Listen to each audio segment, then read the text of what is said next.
Happer and Schaefer, it's Connor and Mike. Yeah.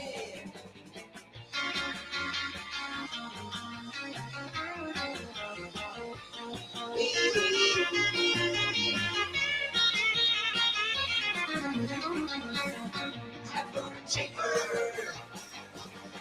Happer and Schaefer.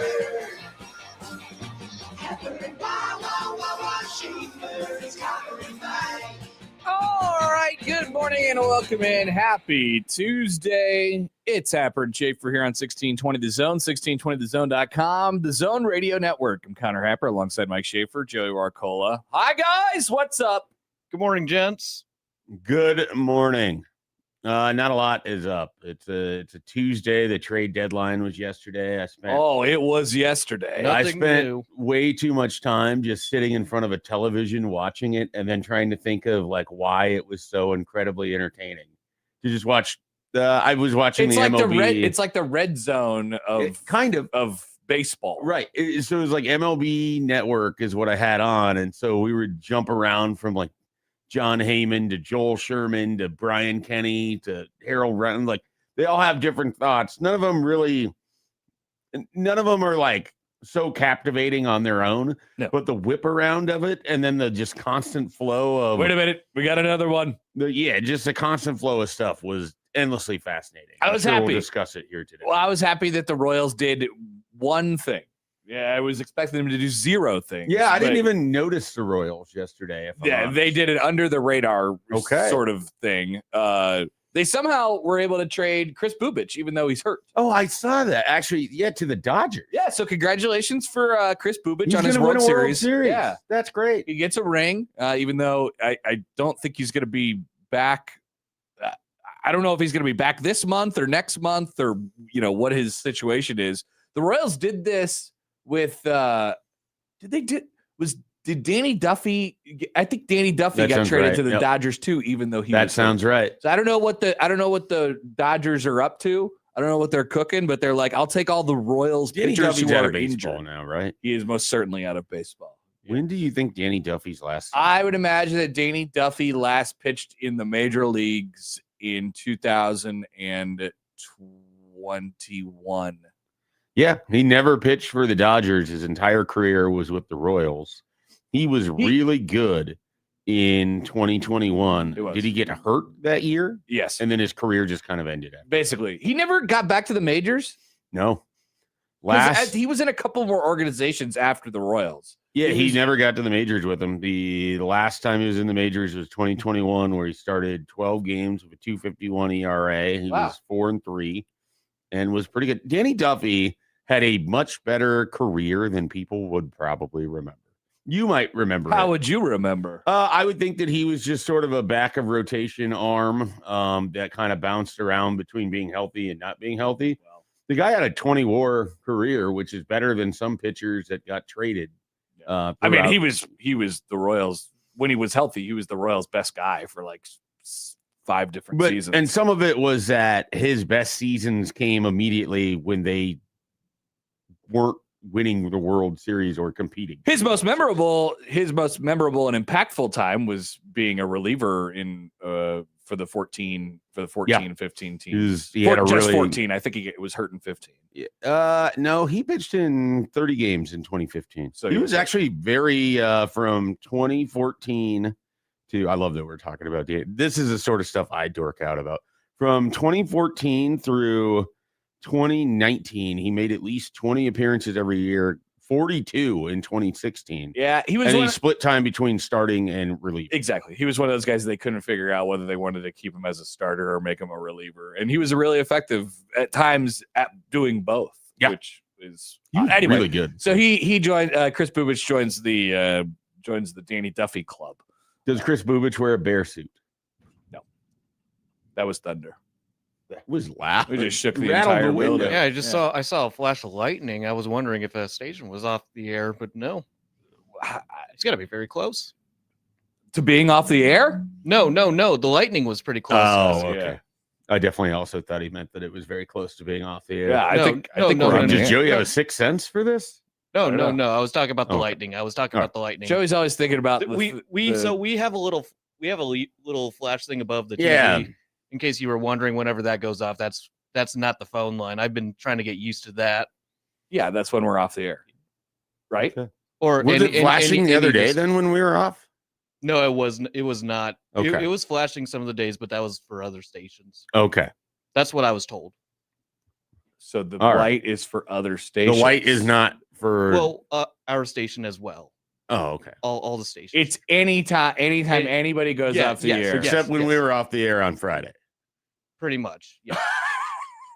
So if I follow the logic here, the light that Joey is talking about tells us when we are off the air. It could tell us when other stations are off the air. But only sometimes. On Friday, a different station was on our airways early in the morning. That Okay. is true. It only tells you when you're on dead air, Oh, not when okay. you're off See, the that's air. the sort of like Yeah. specificity I needed there. Because it to trips fully a trigger when there's like 5+ seconds of silence. Okay. Like, Because it was Coil that was playing on the zone. Yes, it Okay. was. wow, what a weird thing. And we got that fixed immediately. I did not know Stibbs about and I this. were just rolling through. It was only a 25-minute period where we weren't for our show. Yeah. But we were still on the stream at least. Meanwhile, if we were here for the whole 6 to 10:30. if people knew that Schaefer and Stibbs were doing the show on Friday and they listened to it, they were like, "Whoa, these guys' show changed big time. What Are we happened?" even going to talk about sports? Oh no, they are not going to talk about sports unless it's like Sophie Cunningham or maybe We're not getting to that topic. I don't think we're going to get to the Sophie Cunningham thing. No, No, this is I don't going see to that be happening for this is us. going to be like the Caitlin Clark thing of the past. I don't think we're going to get to the Sophie Cunningham thing.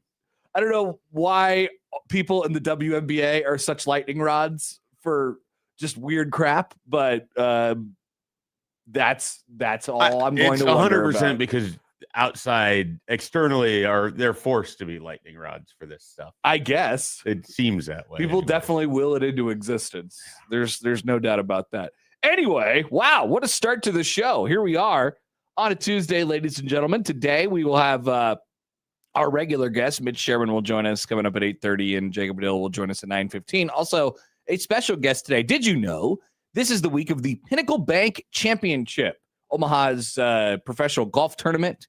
The tournament director, Jessica Brabeck, will join us. Did you know that this is the 10th Pinnacle Bank Championship? It's been 10 years already been doing this. They have had great tournaments for the last handful of years. I was looking last night. So I think it's 4 out of the last 5 winners have won by a single stroke in that tournament. It's been good. Omaha has started to embrace it quite a lot. And so we'll talk to the tournament director of the Pinnacle Bank Championship, Jessica Brabeck, coming up at 7:30 this morning. Power Rankings with Tears will be about sports today. It'll be about the Big Ten today. How about that? It's basically just Big Ten Power Rankings with Tears preseason. And then we'll Okay. jump back into just weird Power Rankings with Tears for a couple weeks. And then we'll pretty much just be into we'll Big Ten change now. that completely to Right. Big Ten Power Rankings with Tears as well when the season begins. We'll get to that trade deadline where Schaefer was glued to his TV yesterday. There were some college football news yesterday. We have some Husker topics to get to. Today is it's another day that we can say, wow, we are back, because there will be players that will be speaking to the media You're crossing it off today the list. in Lincoln. This is Now, what I call the Nebraska Media Day, basically. yeah, they're going to make 10 or 12 players available. They'll be available for a while. Like they're, Yes. were you ever there? I think you were up here doing your radio show, but a few years ago, they just had them all sitting out like on the field. Not all of them, but they had like a dozen players that they swapped 6 in, 6 out, just sitting out on the field. That sounds like what they're for doing today. long periods of time. It's when I learned that Teddy Prohaska would get so mad playing the new college football game Wow. as Nebraska. He's like, I would get upset about teammates that weren't doing their job. He's like, I couldn't do it anymore. And he'd get mad at them in real life. Yes, he was like, I couldn't do it anymore, so I had to switch to Air Force. That's It's awesome. like it didn't go much better, but So, at least I because you didn't can't know be him. mad at the Right. troops. Right. You got to support the troops. Yeah. If you go 6-6 with the Air Force, Yeah. you're like, well, what am I supposed to do? I can't get mad at the troops. I think that's also when we learned, like, I don't remember the exact number of wings that were ordered to feed the offensive line. Oh, yeah, I remember that time. The aisles. And you spend long enough there, you actually get these weird tidbits of information that are often more interesting than most of the information you glean about. Right. The That's the beauty of it. The guys will hang around for a little while, and there will be a bunch of them. So that will happen today. Practice will start tomorrow for Nebraska football. So today is, like I said, another day. I have some. I want to talk about Anthony Calandri a little bit, assuming that he's one of the guys who talks today, which I would imagine so, since he did not represent Nebraska at Big Ten Media Days. So we'll have plenty of that conversation today. It's a pretty full show, ladies and gentlemen. Oh, did you know that the Big East got a new commissioner? No, I didn't. Which, when I saw that, I was like, we should probably welcome him to the Big East. And no, I haven't seen that. Just like the Big Ten, he is of baseball. Yeah. He's a Manfred man. Which maybe the tone is starting to turn on Tone Petiti. Could be. And Not now, well, he's better than the other guy. If the other guy was Kevin Warren, I do agree. Not that guy. The other guy, the SEC guy. Oh, well, different styles. He's better than that guy, yes. Very different styles. Different styles for sure. So, yeah, the Big East has a new commissioner. Yeah. And so we'll talk about it, and then we'll talk about our future friendship, which I'm sure we'll have. I'm sure he'll join Jay's live at some point. Speaking of the Big East, there was a story that really lit the internet ablaze last night. Did you see what former UConn assistant and now Boston College head coach and Bill Murray's son, Luke Murray, has done? I saw that he has ruffled feathers. He has ruffled some feathers. Yeah. And it wasn't just Greg McDermott's feathers. No, these were the feathers of longtime Boston College Eagles. Yes. So we will talk. We'll ask fair or foul. Yeah. Fair or foul. Look at you. Fair or foul. Working today. in some jokes. Exactly. Ruffling feathers, fair or foul. So that is the setup for the show today. We'll, of course, do all of our various segments that include balls and things of that nature as well. And we want to hear from you all. 402-951-1620 on the Prairie Flower Casino Zone hotline. Give us a call there or send us a text there as well. You can send us a tweet on the Liquid Trucking Zone Twitter feed at HappenSchafe, at Connor Happer, at Mike J. Schaefer. You can email Connor, Mike, or Joey at 1620thezone.com on the Equitable Bank Zone inbox. Who's that huge guy? Where they answer the phone in the first ring. And we say good morning to our YouTube streamers today. Yeah, if you were watching along on YouTube when the lightning hit, wow, it started to rain too. We can't really tell what's going on. The glare is so significant while we're inside the studio with the bright lights and then going out. But yeah, that probably was a fun experience if you were watching along while you were in Omaha. You're like, oh, it was just lightning outside my house. And then You might have even saw the windows rattle. You may have even saw the windows rattle. Yeah, it shook the place a little bit. That's okay. We're used to it. We're tough. This building is tough. Think of all the storms this building has seen. No kidding. Over the years. We'll be fine. All right. Love to hear from you guys throughout the show today. Welcome to a Tuesday show. We're back after this on 1620 The Zone.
Hey, check it out. USC and Notre Dame are going to play each other again. The game Hooray! The game lives. Hooray! Hooray! Indeed. What's that? Oh, they're telling me to look into how there came an opening on Notre Dame's schedule. All right, let's look into this. Oh, no. It looks like Indiana has backed out of a series that they signed up for with Notre Dame a couple of years ago. 9! Dang it. What? Hey, why don't we give Signetti crap for this? Why is Signetti, immune? People do give Signetti crap. Okay. I was just making sure. I don't hear it quite as much. Isn't that the whole Eli Drinkwitz commentary from SEC Media Days was pointedly. I can't remember what idiotic thing did he say. Basically, Michigan, Ohio State, and Indiana won the national championships while playing no Power 4 teams in their non-con. Yeah. And so he discussed how they were able to win it. Basically, to me, it was a stupid comment because he's equating winning the national championship because you didn't play anybody in the non. Okay, yeah, let's get this straight. I don't care about strength of schedule. Yeah. You just want good matchups. I just want to watch good college football games. Right. This is not I think you need to earn your way to the college. You already played 9 conference games, whatever.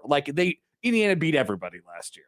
They literally went undefeated. Right. That's why, again, they lost to nobody. But their win against Indiana State versus having to play somebody else is why Eli Drinkwitz feels. Although I will say this, at the beginning of last season, I was still on the train of I'm not sure about this whole Indiana thing. I don't really know what's going on. And man, I was throwing a parade when Old Dominion ripped that first play off.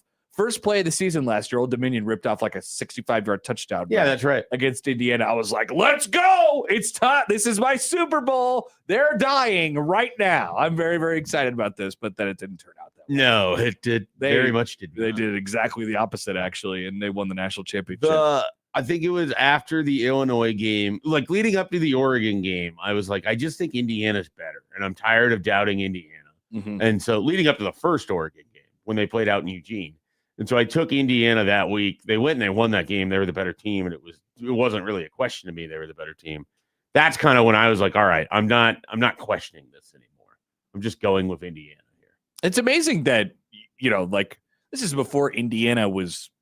I suppose it makes sense. Before Signetti, right? Yeah, from a regional perspective. They scheduled this in 2021. They got a home and home with Notre Dame, so they would have gotten a visit from Notre Dame in September of 2031, which I know it sounds crazy, but that's actually not very far away anymore, weirdly. 2031 is kind of close. I mean, it would be the 5th season of Trey Taylor, potentially.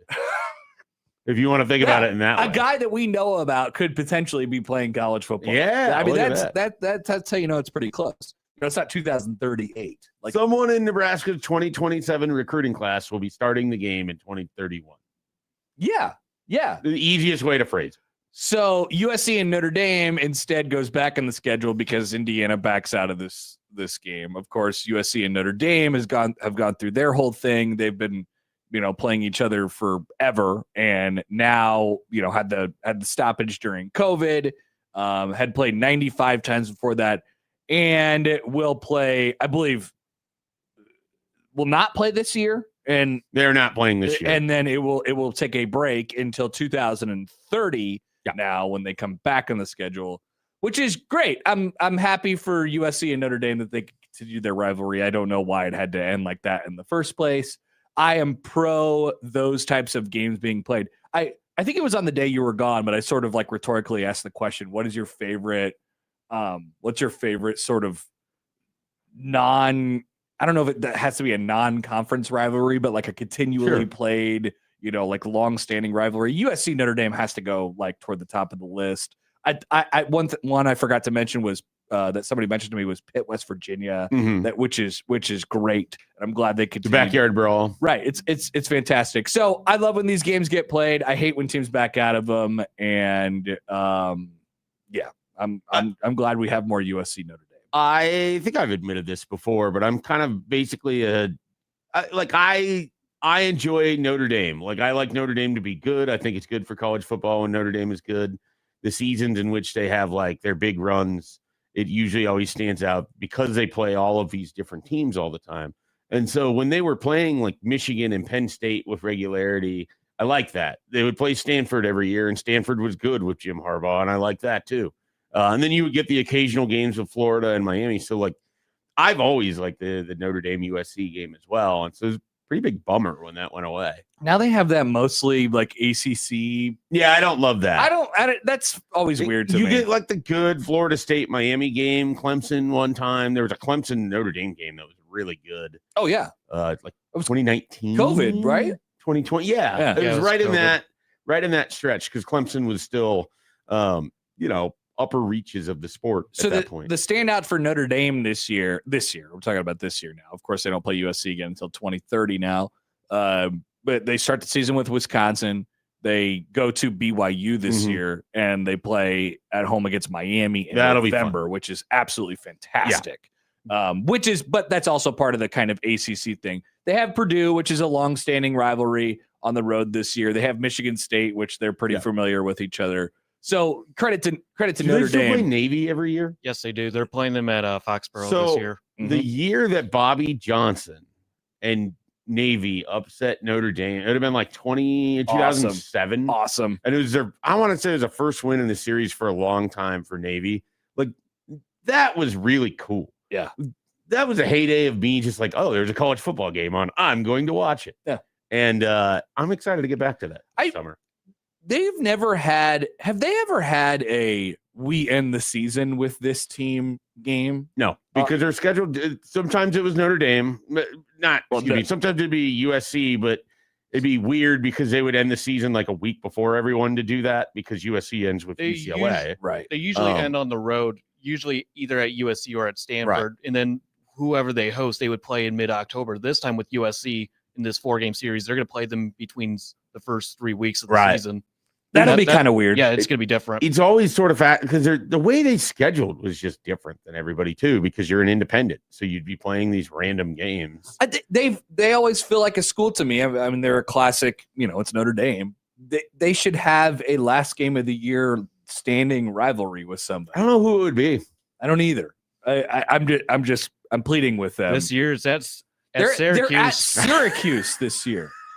I mean, nothing against Syracuse, but come on, Notre Dame at Syracuse to finish off the season is it's just not particularly enticing. There's an open spot for. Was it last year too? Did they play Notre Dame to end the season last year? And last year Notre Dame went to Stanford to end the season. Okay, yeah. The end of the year run for Notre Dame was we were going to put up as many points as we can on anyone we play because we have to look better for the committee. So they beat the absolute crap out of Syracuse. Yeah, that's what I was thinking. It must have been earlier in November. They were up like I want to say Minchie played in that game like a large period. I want to say it was like it was in the 30s or 40s before like the end of the first quarter. Do you remember what the rushing like they ran all over? It was one of the most absurd like bludgeonings of like just early in the game that I think we 70 to. It was 70-7, but what was it after the first quarter? 35 nothing. 35. Then it was 49 nothing, and then they scored 21 points in the second. Can't wait for their last regular season game. Might be their last game of the season. They ran for 329 yards. Might be the last game for them this season if they don't get to the CFP. Yeah. They might check it. They might get out of the bowl game. Yeah, Syracuse is gonna be looking for revenge. I think Notre Dame's gonna be going to the college football playoff. Yeah, I mean they made it pretty hard for them not to get in. Exactly. They have a secret special rule if they're good. And they are good. They might be the best team in the country. Yeah. So I'm glad USC and Notre Dame is coming back in a couple of years. Nice job. And Indiana just continues to quietly back out of every single non-con series they've ever scheduled. They used to be a lot different on this because they were like, yeah, well, we have to be somebody. We have to take some cracks early in the season. And, they were really aggressive in that. So they had all these games that are scheduled out for the future. Joey, I see. This is a Tom Allen thing, right? Right. Joey, are you looking at Indiana's future right now? Yes, I'm looking at it right now. What do they have on the books that is going to be canceled in the next probably 12 months? Like not the game getting played in the next 12 months, but the game's going to get canceled in the next 12 months. For non-conference, the best team they got is 2032 at UConn. Okay. Because They got- might keep that. Yeah, they have so next year they have Kennesaw State, Indiana State, UMass, and then the year after that's Austin P, Eastern Michigan, Miami University, and then 2029 Ball State, Eastern Illinois, Western Kentucky again. Oh my God. 2030 Indiana State, Delaware. There's an open gap for that. And then 2031 there's nobody, and then 2032 at UConn. That's so crazy. So there's opportunity for more of these cupcakes to be added on. But they are officially out of Power 5 games. Yeah, they're out of Power 5 games. Yeah. Before Cignetti arrived, they used to have Louisville on the schedule, and then like right afterwards, they canceled that series. I mean, they've canceled since he's been there, which is only 2 years now. I think they've canceled at least 5 series. I remember seeing a tweet last night from FB Schedules regarding the cancellations after Cignetti arrived, but Louisville was definitely one of those teams they got rid of. I mean, he basically just employing the Bill Snyder model. Yeah. Which, if you think of two of the biggest, most dramatic turnarounds in college football, it would be Kansas State and Indiana. Yep. And so there's a precedent to doing it. It's just not great from a fan standpoint. Of course, it is. You know, it's a moot point when you go and you win the national championship and you beat everybody. But it doesn't matter. The other series they canceled after Cignetti arrived was Virginia. Yeah, another potentially good series. I feel like they've done like 2 or 3 more. Since then, Indiana's had a couple of good ones on the books that they've just ripped off there. They're like, yeah, let's put Western Illinois on there. We'd like to see Indiana State every year. That's what they definitely want to play us. Miami, Ohio. So I guess they have that North Texas game might be a good game. That's probably the best team they got between now and 2032 on the non-conference. He's right. North Texas had a good season. He is right about this. The game that they play, you gotta be kidding. The next game that they play 1 month from tomorrow against North Texas, that is going to be the toughest non-con game they have in a decade. And that's a North Texas team that lost 40-some players, correct, or 29 players to correct, Oklahoma State, including their coach, their quarterback, and their running back, literally everybody. Yeah. Wow, I mean, he's right. That's Big Noon Fox. That is Big Noon Fox. Unless UConn somehow gets it turned around for 2032, they might have that once magical UConn's year. Not terrible. UConn's not terrible. They're terrible. They're terrible. They were like no, they're not terrible. They were 2032 like UConn. Jim Mora still the head coach over there? He left. I think where's Jim Mora, the head coach now?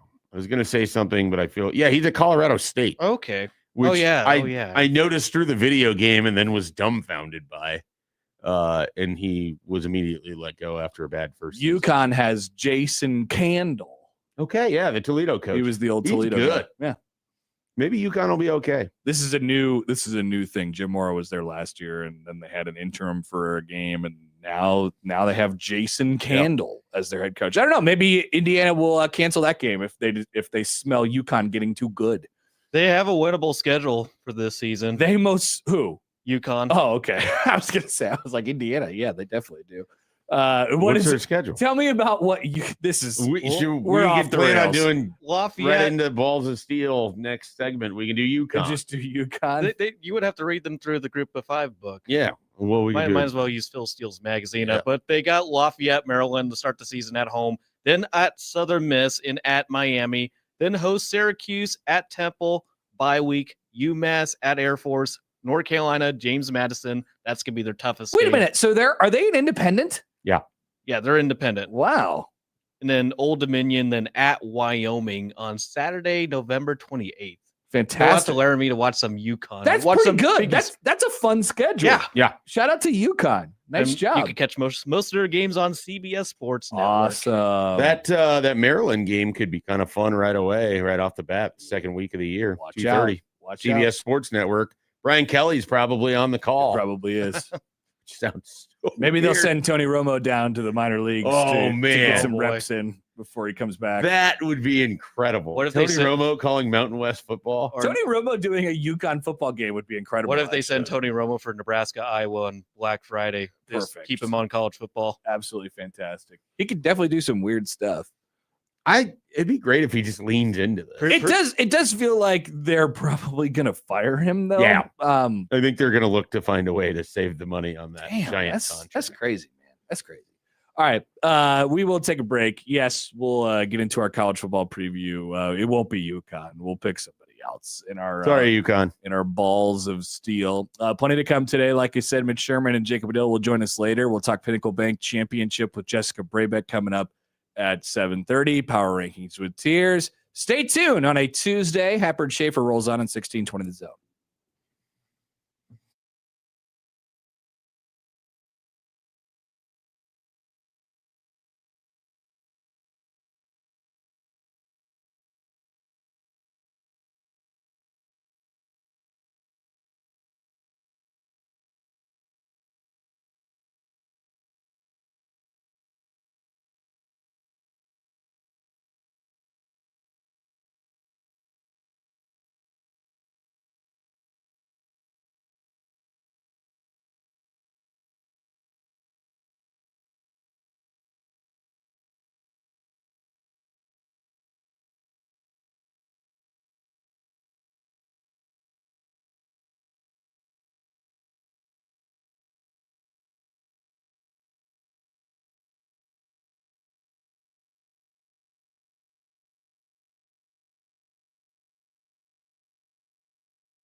Electrical substation alert. It's back. It's taking more ligaments and soft tissue and things of that nature. The 49ers have had like a dozen injuries at practice already.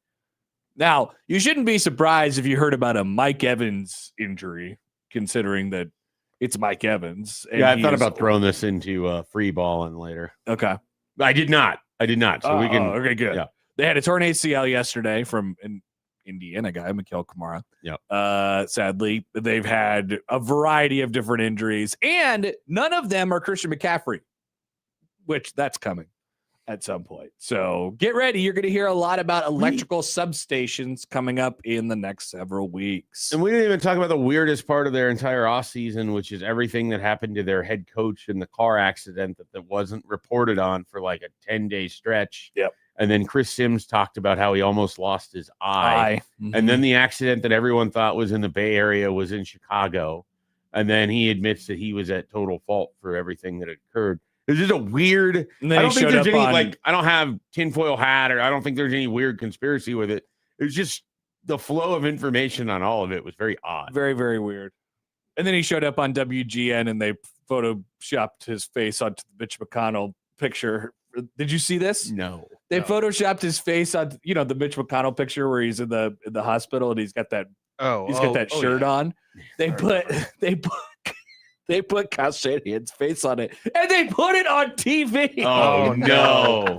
What are you doing, WGN? That's so funny. That's maybe not great. So it's been a weird 49ers offseason.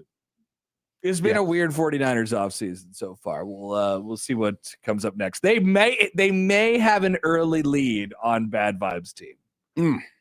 But I think the Bucks have an early lead on Bad Vibes team. Oh, really? With the Baker stuff, Vita Vea, they already lost. Like Mike Evans is now going from Tampa to San Francisco and taking his potential injuries over there. Like it just everything about the Bucks feels off to me. Okay. All right. Well, maybe we'll go back and forth on our Bad Vibes teams later on. But right now it's good vibes. Good vibes only, because we have to draw balls. And there's nothing like drawing balls. How many balls do you want today? We got to get past the Big Ten, which I think is. I think we just need big numbers, right? Like, I mean, there's no way I could get 5 big numbers. 5. This is going to be a big number because the first number is 47. Okay. 13, 60, 40, 100. I can't really see that number. It's hard to see. 14, 114, 31. So 145. That's big numbers. So 145 gets us back into big numbers. Is it the Big 12 or are we into the SEC? I think we might be the SEC. You would be correct. We're going to talk about Mike Elko and Texas A&M. Oh, fun. Boy. That's good. This is good. Yeah. All right. Normally a double coordinator switch, 7 linemen lost, and a school record outbound NFL draft class would be enough to sink a program. But Texas A&M has built consistent top 10 recruiter and landed a top 10 transfer haul to make this a reload instead of an expected rebuild. Last year on their 11-0 start, they faced 7 of the bottom 9 SEC teams. The schedule heats up in 2026, and they now drop 5 of the top 8. Texas A&M remains a playoff contender, projected a spot or 2 outside the bracket. It's funny because what do they flip it over? What were they picked by Brett in the SEC? 6.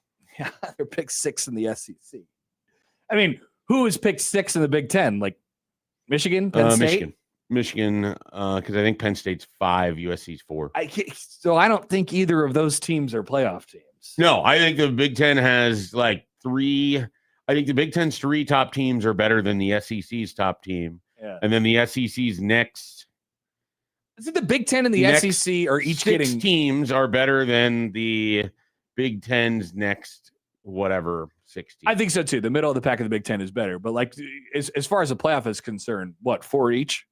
Is that I think that's probably stock what answer basically for everybody. So Texas A&M on the outside looking in, as far as that is concerned. Now they do have a little bit of continuity. It's good that they have their quarterback back, and they did get a good transfer portal haul. It's an interesting slate for them this year. They have Arizona State in week 2 at home. which is a good deal for them. And then they go on the road to LSU 2 weeks later, which they catch LSU right after LSU plays the Ole Miss game. Interesting. And so it's like probably the right time to get LSU after a super emotional game. They do have Arkansas and Missouri, and then the Citadel, and back-to-back weeks. But the gauntlet in November is pretty significant, or late October, early last November. 3 games. They go to Bama. They have a bye. They go to South Carolina. Then they have Tennessee, Oklahoma on the road, and Texas to finish off the regular season. So does it smell like one of those teams who starts like 7-1 or 8-1 and then falls off at the end of the year? But then I don't know. Could be. I think they're going to be a playoff team again. I think Mike Elko is a really good coach. I think that they have the ability to adjust better than most teams do. Are you a Marcel Reed guy? No, so he's sort of he's kind of the thing holding me back is I don't think their offense is going to be super consistent. But I think Mike Elko is a great coach. Like, I think he's a better coach than a lot of his competition in the SEC. Well, I think he's going to get more, and they recruit really well. So it's kind of going to be, I think their talent is better than people realize because they lost so much to the NFL, but I think the guys that are going to replace are going to be good. Shocker. Trev Alberts has himself a situation where it feels like he's got a consistent coach who's going to be there for a long time. Yeah. And I just I could go on and on this. I just think that's so valuable right now in college football. Like, you don't have to worry about your coach leaving or getting fired or whatever every single year if you stick with it. Which Texas A&M historically has not been a place where they quote unquote stick to stuff, right? But I think they kind of realized like after Jimbo Fisher, that we have to stable this thing. We need someone who wants to be here for the sake of being here, not just getting paid, and that's Mike Elko. And he's a great fit. I think he's already shown with his ability to hire different coordinators and put people in different positions that weren't there before that he can empower people and they can have success. The schedule's difficult, but I mean, there's a world like I think they're better than Tennessee. I think they're better than Alabama. So if you get those, if you can beat in Oklahoma and you lose to LSU and Texas, you're 10-2. You're going to be in the college football playoff. Yeah, I mean but you obviously have to go and do it. It's easy to talk about. I can be honest with you. I thought they were going to beat Miami last year. I did too. I was they pretty just convinced. Did not take care of business. They didn't do anything. And then part of not being a Marcel Reed guy is your last impression is that game. It was and poopy. that pass. It was oh my goodness, poopy. that pass. Horrible. He threw 12 picks last year. Marcel Reed did. That's livable, especially with what he gives you in the you got in the running category. The down there. So he finished off last 2 games against Texas and Miami. He threw for 180 yards against Texas and threw no touchdowns and 2 picks. And in the Miami game in the college football playoff, which was at home, by the way, he threw for 237 yards and 2 picks in that game. I mean, they were trying anything and everything just to get something going offensively and just were not able to do so. The rushing stats are kind of all over the place for him. He had a 100-yard game last year on the ground against LSU. And pretty consistent early on in the season. Then the well really dried up later in the season. He's an interesting player, but I do think he's the right, you're going to be a defensive oriented team, right? At Texas A&M. And so you just put the quarterback in there and, have him make plays. And that's like a souped up version of what Iowa did last year. It's funny. They're a defensive oriented team that similar to Notre Dame, another defensive oriented team. The best game those two teams played was against each other. It was like this offensive shootout that ends with Nate Borkercher catching the game-winning touchdown. Bo Richter. That's right. That's what they called him, right? Nate Bo Richter.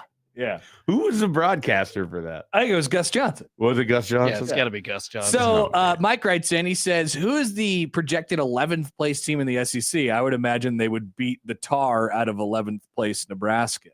Well, I don't know if Nebraska was picked 11th by Pick 6 previews, but I think they're not 11th on the tiers. I'll tell you that. Who is 11th in the SEC? It's a tie between Missouri and South Carolina. And I don't think the Tar is getting beat out of Nebraska. No Tar. There will be no Tar. There will be no tar that gets beat Honestly, out of I it. think the tar stops at Texas A&M. You can make a case for Alabama. Tennessee did not beat the tar out of anybody that was good last year, so Tennessee doesn't exactly get credit. I don't know what Auburn under Alex Golesh will be.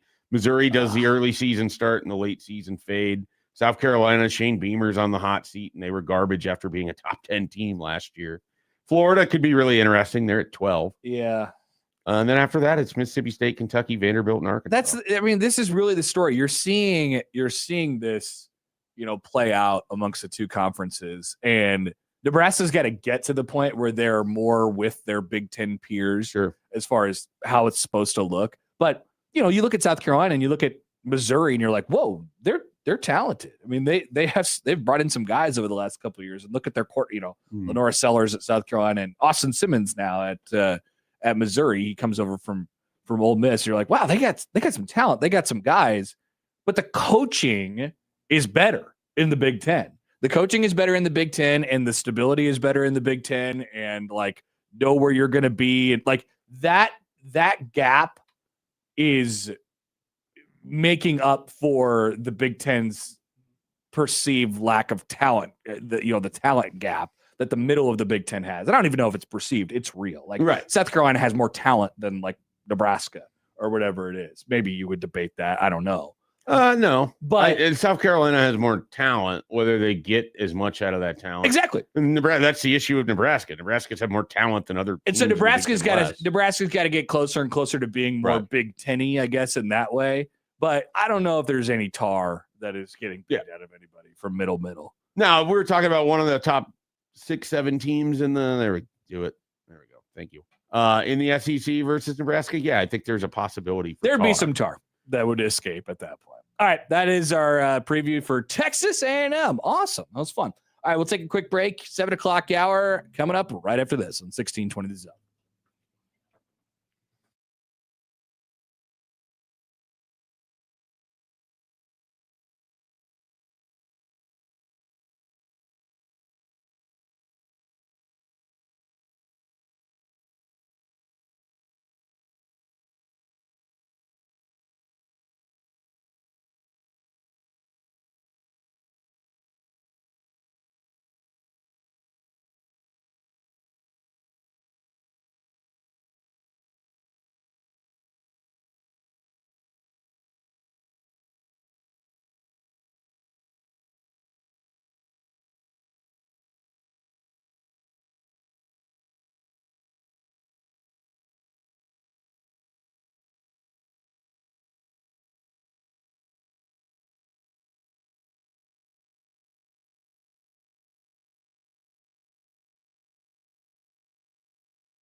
If you missed it yesterday, now you know. 1620 The Zone is sending a lucky Husker fan and a guest, maybe even 2 lucky Husker fans, to see Nebraska take on Oregon in Eugene in mid-October. You could enter at 1620thezone.com right now for your chance to win. What do you mean by sending them?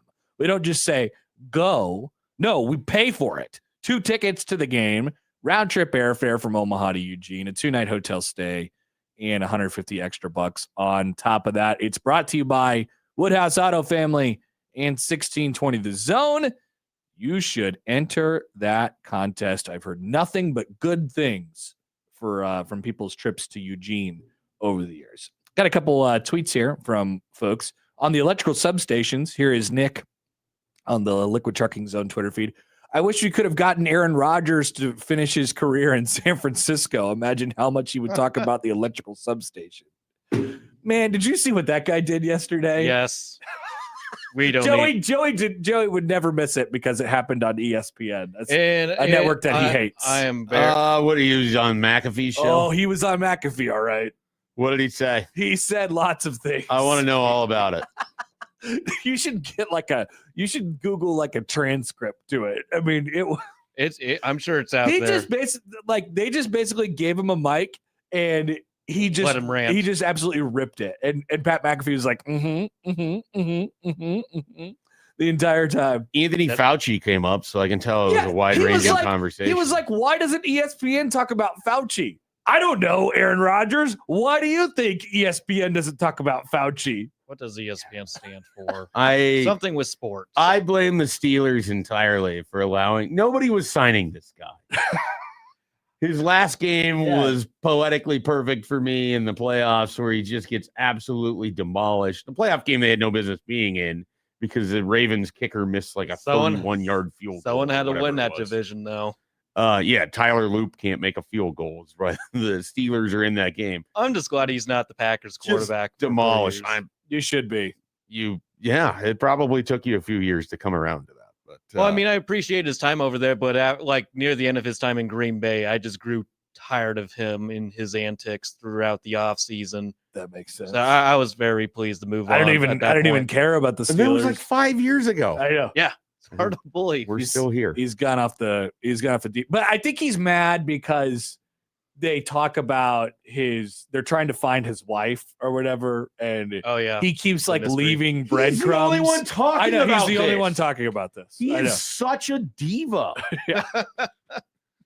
He's the one that creates all of this stuff for himself and then gets mad when other people talk about it, or gets more mad when they don't talk about it and then reminds them that, hey, you should be talking about it. He just goes in crusades and just the worst. And he does on McAfee show, and McAfee's not gonna push back on him, So he's just sitting there. He's like, oh yeah, I think I'm gonna take my shirt off now. That's what McAfee does. That's my impression. I'm gonna take my shirt off and jump into the Ohio the Barbara River. Walters of our generation, basically here. Truly is. The hard hitting with Diane Sawyer. Who else? We got great interviews here. Yeah. You get Pat McAfee. I think he's gonna probably be on 60 Minutes very soon. There's more reality to that. So I know. I was thinking about it. You're a CBS Sunday morning guy. You're gonna have Pat McAfee all up in your biz in about 5 years. CBS Sunday morning. I want to learn about stuff that I don't know. Nope, you're getting McAfee. No, sad. Terrible. By the way, also from before we were talking about Tennessee, and you're getting AJ Hawk. No, well, that's fine. He doesn't do anything. He just sits like there, just sits there, makes faces. Yeah, he does make faces. So we were talking about the middle of the Big Ten versus the middle of the SEC before D'Lo wrote in on YouTube. He says, "I wonder how Tennessee would fare against Nebraska this year. They should play." It would be great to see. I agree. They should play, and I'm sad that they're not playing. Yeah, I don't care. It's You're one of not those sad things. that they're not playing. I would like to have seen it had they played when they announced that they didn't. Your play. whole crusade against Tennessee would have been completely founded this they would year. have had a win potentially over a team that went above 500 or 500. You would have had a chance to just completely win the battle against Tennessee that you're fighting right now. I like this. Like if my choices are Nebraska plays North Dakota or Nebraska plays Tennessee. I think it's Bowling Green. Okay. Yeah, it was If Bowling Nebraska Green. plays Tennessee or Nebraska plays Bowling Just Green, never I would orange choose team. Nebraska playing Tennessee. Agreed. I can't rise to the level of anger about this that like Josh Peterson is continually at or where you're at with it. Just because I look around college football and I just don't see other teams doing it. Yeah, And I think the other team should do it. I'm sure. Right. So part of it is I just don't care enough. And as I said, there's been success. Like it doesn't avoiding playing teams in the non-conference doesn't mean that you will be set up to fail in the conference play. It could actually help you and get your team set in the right direction, moving that way. Mm. Now, Nebraska seemingly has never used anything as an advantage over the last 10 years to success. So why would they start now? But potentially, and especially in a year where you have a different quarterback like this, those 3 games might be more value in that than there would be in playing Tennessee. So I can understand it. As a fan, I would much rather see them play Tennessee. That's the only perspective I'm looking at it from. Sure. Right. I mean, like, I think, I'm using it as another talking point in the fans have been forgotten about in college football 2026. And they have a million times over again. They're being priced out of the games. They're like, hey, you want to go to the games? All right, pay a lot of money. Also, the games are worse now. But now you can pay $33 to see Bowling Green. That is true. We do get the great ticket packages. You're getting dynamic pricing. You can pay $174 to see Ohio State. So I mean, I just think those types of games there's more than meets the eye there, right? Like I love when Nebraska played Colorado, and I get it, Colorado's different because they're a rival and whatever, and Nebraska hadn't beaten them in the 3 tries since they restarted the series. But like, I just look at how that invigorates the fan base and sort of unites the fan base against another thing, right? Could you imagine the smack this summer it would have been between Nebraska and Tennessee fans, the 2 most insane fan bases on planet Earth? They really do deserve each other. There would have been some absolute ridiculousness going on right now. And I think that would have would have brought some people together. We wouldn't have been talking about a quiet offseason had the Tennessee game been there this year. We would have been talking about the Tennessee game. That definitely would have added to the offseason conversation. There's no doubt. So that's where I'm at. Okay. Like I'm not. I don't walk around every single. They should have played Tennessee this year. I kind of feel like Josh does. He might. I don't know. I don't want to put words to this. No, I don't want to either. But he's put a lot of words out there about this matchup. There are a lot of words. Continually gets mad. I like when there are good games, and I now also regret mentioning Aaron Rodgers on this show because our YouTube chat turned into a different direction. What was he ever possibly wrong about? I don't know. Lots of things. Accountability, early accountability. I should not have mentioned Aaron Rodgers. It's not Giancarlo's fault. I'm sorry. That's all right. I'm so sorry. I ruined everything for the entire Okay, show. they can rage in the comments. I almost said something during a break because we mentioned another particular person we weren't going to mention. I don't remember what he's talking about. She plays for the Indiana Fever. Oh, yeah. Yeah, we're not doing that. We're definitely not doing that. He also had a deal with State Farm. that is also true. Maybe that's the real problem here at State Farm. State Jake's Farm fault. is Clay poisoning Matthews, Aaron Rodgers, Caitlin Clark, who else? Patrick Mahomes. Wait, what did Clay Matthews? Existed. Remember his hair?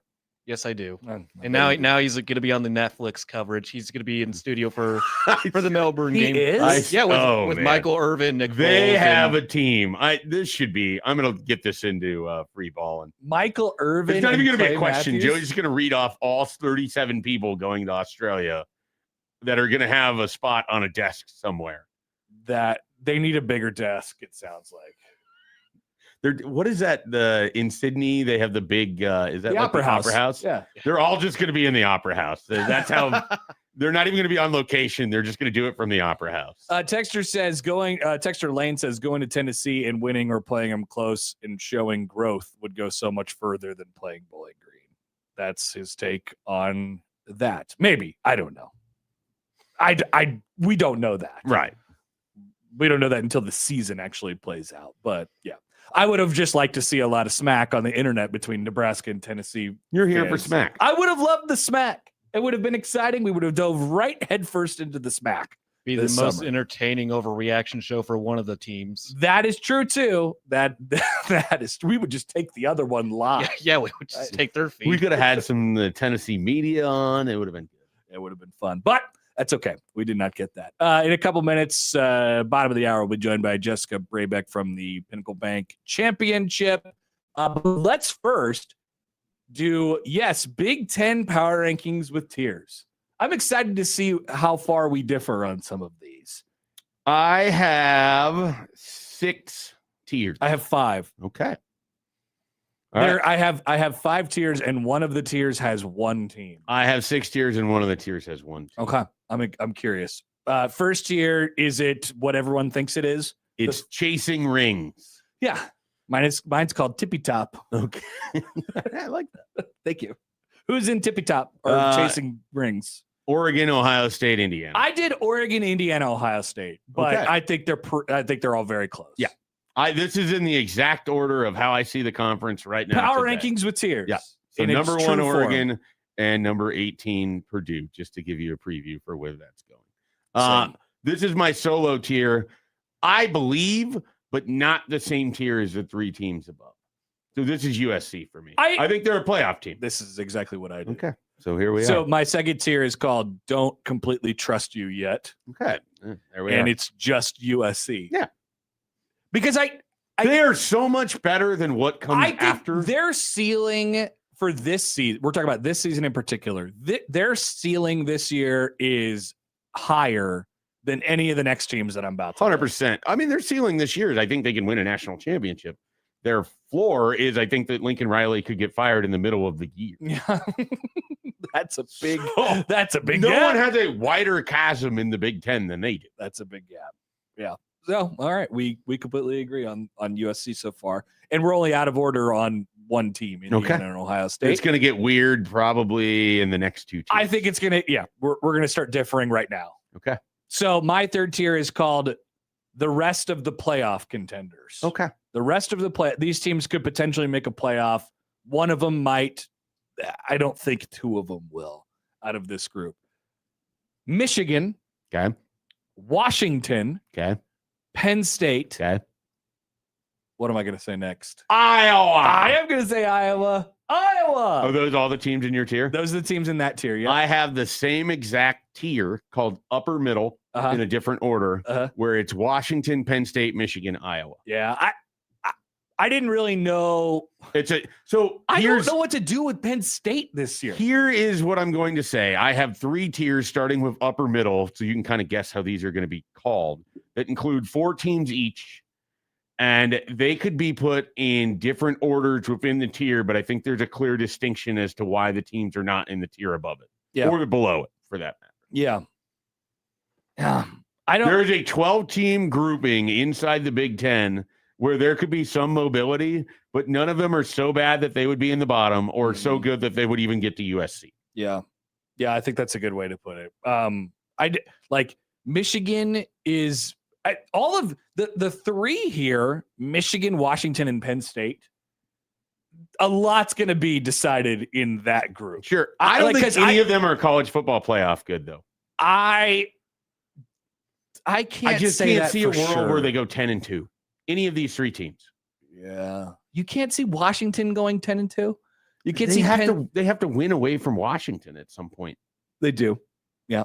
Michigan, I think I'm a little down on Michigan like you are this year. I don't know if I'm as down on Michigan as you are this year, but because I think there's like an 8-4 team. There's a real sturdiness about them. I kind of think all 4 of these teams are sort of 8-4, and they get there in different ways. And then Penn State will be really fascinating because I want to narrative them. Yeah.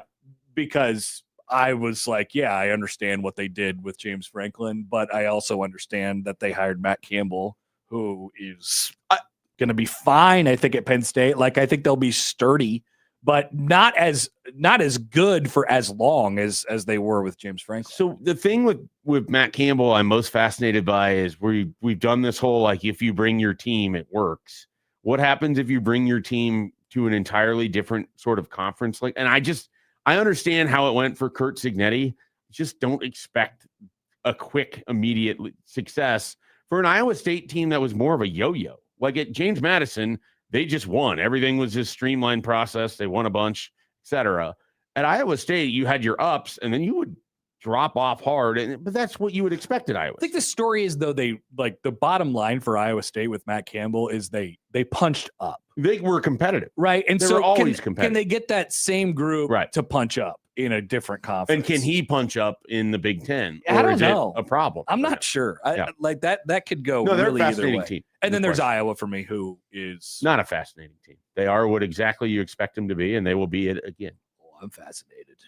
You're fascinated? I love Iowa. I'm fascinated. What fascinates you? I just am fascinated with how they are so good all the time. What fascinates me about Iowa is how they Jedi mind trick every team into doing the dumbest thing imaginable in every game. No. You got it. No, Schaefer, you got it wrong. They don't do anything dumb ever. No, they don't. The they other somehow teams just magically get Oregon at home where they get a rain fest and Oregon plays in this slop game. They miss wide open tight ends. They don't cover things. Like it amazes me. But Oregon won that game, right? Oregon won that game, yeah. I mean, like Indiana, it was nice outside. Sure. They almost beat them that day. No, they did. You have to beat Iowa. You have to beat Iowa. You got to beat Iowa. And that in order to do that, you can't really screw up. And man, I respect that so much. I respect. I want to shake their hand. I tolerate it. I respect it. And then in this group, this is a pretty large group. Mine is called Somebody is Going to Win 8. Okay. Somebody in this group I like that tier name. is going to win 8 games. And here are the nominees. Illinois. Okay. Minnesota. Okay. Nebraska. Okay. UCLA. Okay. Maryland. Okay. Wisconsin. Okay. That's it. All right. They're not in the poop group. The poop group's next. I have a tier called middle, and this is Nebraska, Illinois, Minnesota, UCLA. The order Nebraska, of that, Illinois, Minnesota, UCLA. The order of that, Nebraska you kind of first out of those? Yeah. Interesting. I think that they are better than the teams that they precede. Okay. Or follow them, I guess. They're better than the teams that they precede. I said it right. Yeah. No, they precede Illinois, Minnesota, and UCLA in this group, right? Like that's how that works. Precede, yeah. I didn't need to say it like that. I could have just said they're better than the teams that follow them, but I had to say it like a jackass. I don't know. I'm just giving Illinois and Minnesota the benefit of the doubt over Nebraska. I think, if you were going off of recent history, I totally understand putting those other teams in front of them. I think Nebraska has a better chance this year at upside than Illinois or Minnesota. Maybe that might be doesn't mean that they'll get there. And so that ended at UCLA. Yeah. So you I'm had at number 12 right now. All right. And so I had Maryland and Wisconsin. So Nebraska 9, Illinois 10, Minnesota 11. I snuck Maryland and Wisconsin into this tier. Right. Are you okay with this? I have them in the next one called lower middle. Maryland, I'm more okay with. Wisconsin's at the end of the lower middle. Yeah, you hate Wisconsin. I don't get. You're not in on the Wisconsin Renaissance. Your love of Wisconsin is based entirely off of like a 14-10 win against Washington. No, it's not. No, it's not. No, it's not. It's like a 5-game stretch to end last season, and the fact that they have a running quarterback. I think their quarterback is the most exciting thing about Wisconsin. I just sort of doubt that the rest of it is going to work. Okay. All right. I stuck them in there. Tippy top of their potential. They could go for it. Yeah, I'm going for the tippy top. And then you have a. I have lower middle, which is Maryland, Rutgers, Northwestern, and Wisconsin. I wanted to put Maryland with UCLA, but I also like the symmetry of all of the middle tiers basically being broken. And so you just have 2 left? I have 2 left. And it's Michigan State and Purdue? Yep. All right. And that's called maybe next year. Okay. I do have Michigan State and Purdue 17th and 18th. I don't know, like Purdue got a little frisky in the middle of last this year. Is not to say like Michigan State and Purdue could beat anybody that's starting from the, I would say, upper middle down. I could see Michigan State or Purdue beating any of them. Michigan State is, they're going to be frisky by the end of the year. Yeah. I think Nebraska playing them when they do is a huge benefit to Nebraska. I agree completely. This tier is called Get to a Bowl for me, aka Poop Group. Rutgers, Northwestern, Michigan State, and Purdue. Yeah, I think that's fine. I That Rutgers game is going to be so much harder than it will be discussed by some people. Like, I think Rutgers will be a more difficult game in some ways than Illinois for Nebraska. Because it's the second of the back-to-back. People are really fading away on Bert Belima. I'm gonna double down. Okay, that's fair. I'm in on Bert. I like him. And Rutgers has some skill position guys that they're Big Ten guys, as we discussed. They don't have an all preseason team, but they have their guys. And Rutgers has two of them. And Greg Schiano, they're competitive. Like they don't just die. There's something about those teams. Like they played Michigan tougher than Nebraska has usually on average. Like they've had some opportunities to pull some upsets. They usually don't finish it, but I know that's what in the way stops that me. you were talking about. Like Purdue. Illinois has actually done that, right? They've actually gotten a couple, right? Well, that's why Rutgers is a tier below it, but they're still a team. Like if you're Nebraska, that's not like a gimme by any means. Here is Mike on YouTube. Dude spends a weekend in Dubuque, and now Hap is fascinated by Iowa. No. This fascination goes long before my weekend. And I have spent many weekends at Gary Dolphin's bar. I have. I was photoshopped onto a picture that depicted me. I'll show this to you, Schaefer. That depicted me in an Iowa shirt, giving a thumbs up. It was AI and it was fake news. They put me on a whole sponsorship. Look at this. Oh, no. That was fake. Wow. We were all, because we show up every year to this thing. We wear Nebraska stuff just to like get a rouse out of people. Yeah. But then they flipped it and changed it. So why would I be obsessed with Iowa and the things that happen in Iowa? I don't know. I am most certainly not. I just like the way they play football. And I appreciate it. And I want to shake their hand. Shake their hand. I want to shake their hand. All right, 402-951-1620. If you guys have any thoughts, let us know. Lane says Caton Hauser was one of the best quarterback pickups in the portal by Illinois that nobody is talking about. That's kind of where I'm at. That's on the DL, though. Sure. Nobody talk about Caton Hauser. He was good. I think he's, if you go off of just a Big Ten one, I think I threw this in a question for you when I was gone. But if you're going off of the Calandria, Colton Joseph, Hauser, I think there's like one more Big Ten transfer guy. Well, and then you have Rocco Beck and some of the other ones too. But you could put that in almost any order, and I could accept it. Okay. Let's take a break here and step out of the way. We'll talk some Pinnacle Bank Championship with Jessica Brabeck, who is the tournament director. Yes, the Pinnacle Bank Championship is this week. It starts on Thursday, and there's plenty of stuff to see. And so we'll get updated on that when we return on Happer and Schaefer on 1620 The Zone.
All right, welcome back. More of Happer and Schaefer here on 1620 The Zone and on 1620thezone.com. It is the Pinnacle Bank Championship week here in Omaha, Omaha's professional golf tournament. And man, it's been pretty good. And it's been 10 years now as Jessica Brabeck, the tournament director of the Pinnacle Bank Championship, joins us now in the Prairie Flower Casino Zone hotline. Jessica, thanks for doing this. We know we're 2 days away from the tournament, so I assume you're very busy right now. So thanks.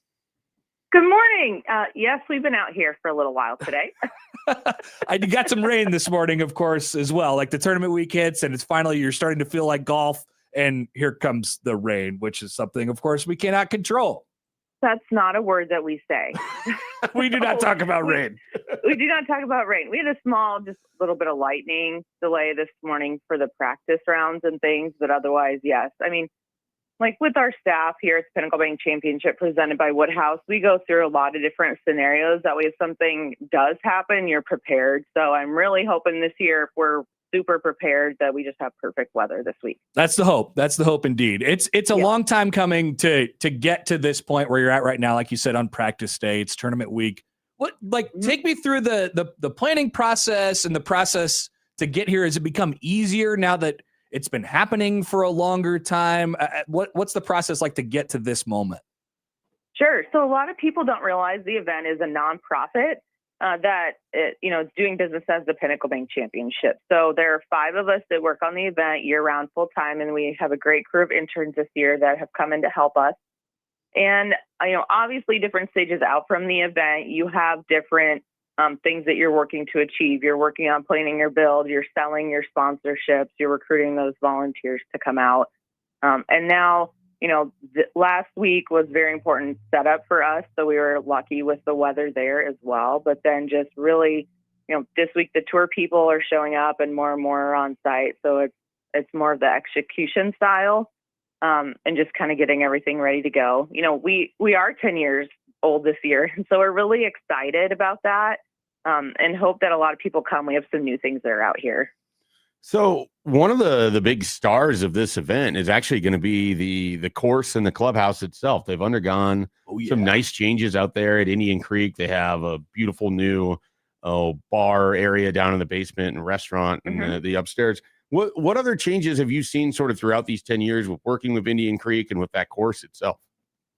Sure. If you haven't seen the clubhouse remodel, you're missing out. We have a Clubhouse Plus ticket this year that allows you access into the sand room that you're talking about. And during tournament week, it's a big value from a standpoint of that you have access to the air conditioning, indoor restrooms. It comes with a meal and a drink. And then the bar and the golf simulators are going to be open so you can enjoy that. So that's something fun that we're excited to see people enjoy with our outdoor patio setup that we have. But since we came out here 10 years ago, yes, Indian Creek has really done a lot of renovations. A few years ago, they moved back 3 of the tee boxes. So, the amateurs like us, if we go out to play, it makes it a little bit more difficult, but those pro tees are really nice. They just opened last week their new practice facility, the practice green and then the chipping area. And then their new range, they added some length to the end of the range, which is good for the professionals because they were, starting to hit over to the 11 tee box, actually. Well, it needs to once, and it's done such a great job of hosting this tournament over the years. And now it's kind of retrofit to it, I think, a little bit. So speaking of the golf part of it, as Jessica Brabeck is with this, the Pinnacle Bank Championship tournament director. So the Korn Ferry Tour, I would imagine, and from what I've heard over the years, this is a somewhat popular spot amongst the players and amongst the tour itself. What's been the reception of the Korn Ferry Tour itself? It is. I'm not exaggerating. We're the top 3 on the Korn Ferry Tour from a facility standpoint. We have a couple of things going for us where we are in the season. There's one event after us, and then they go to the playoffs. So for them to come and compete on a PGA level golf course like Indian Creek is, that really helps them set up for success when they go into that playoff series. And so a lot of them will come because they like to use every club. that's in their bag, and they feel challenged. Chatting with some of them yesterday during our Pro-Am, they really just love to come out here because the crowds follow. We have player housing, and it's just a great overall experience for them. So I am kind of curious how the reception has been from just the city of Omaha. The Cox Classic was a huge deal. I still have, extended family members that talk about how much they loved it, and they've converted over to being yearly participants over at the Pinnacle Bank Championship as well. Mm-hmm. But how has the reception from Omaha been as the event has sort of changed throughout the years and went from champions now over to Indian Creek and everything else that's kind of changed with it too? I actually started out in the Cox Classic days. Oh, awesome. I had a fellow intern just text me earlier, so I think he's listening to your show this morning out of state. So that's great. Nice. But, yeah, we love listeners.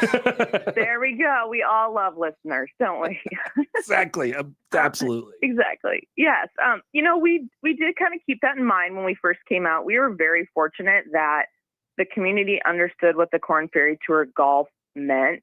As far as the entertainment value, the volunteers coming out, the charitable aspect.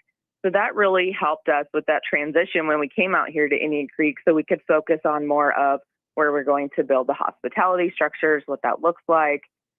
Yes, there was a lot of, nightlife during the Cox Classic. And so that has transitioned here to the Barnado Concert Series, which is on Friday and Saturday evenings once play is concluded. We do have a fun par 3 on 17.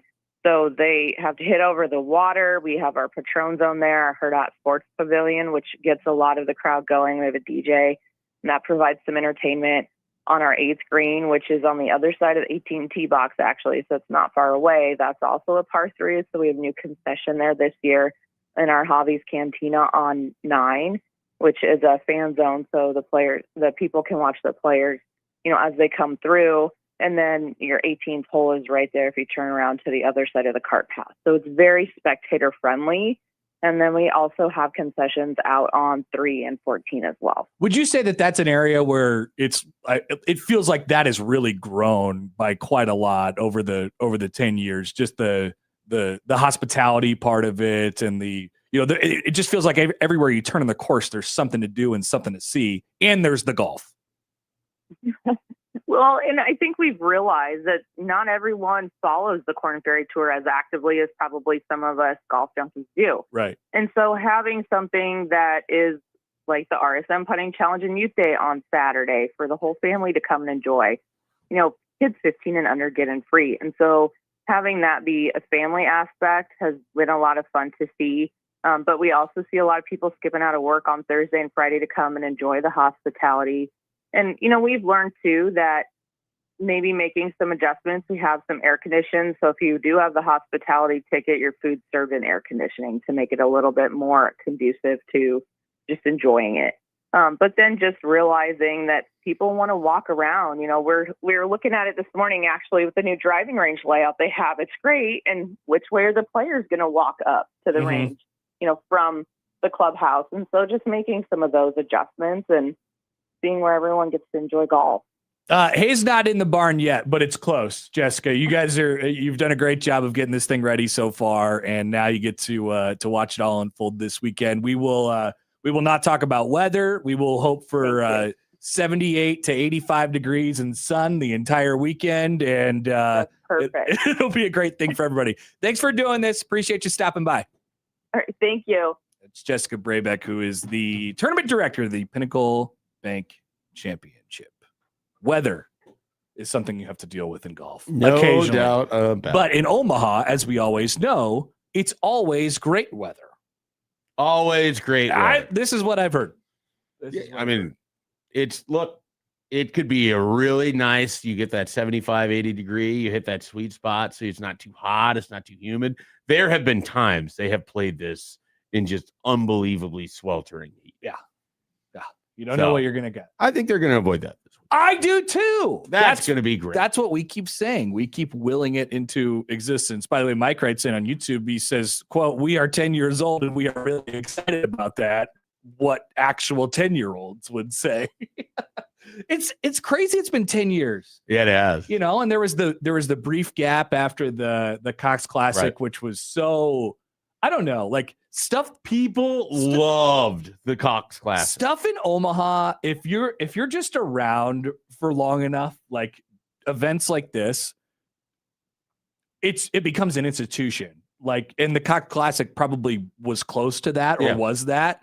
And I think this is getting really close to that too. Like they're finding their niche and exactly what they kind of want to be. And it's been 10 years. The Omaha family that I married into attended the Cox Classic every year. They go to the Pinnacle Bank Championship every year. I still haven't gone.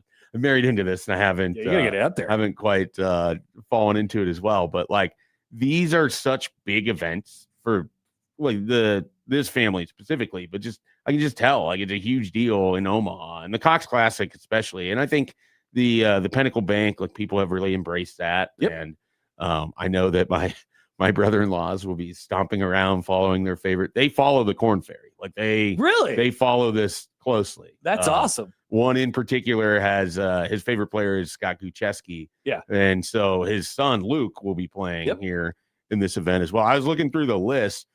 One of the first athletes I ever covered collegiately when I got to the University of Nebraska and I joined up at the Daily Nebraskan was the Nebraska golf team, Brandon Crick, who transferred in the year that I covered the golf team. He is still playing on the Corn Ferry. He's been out here several years now.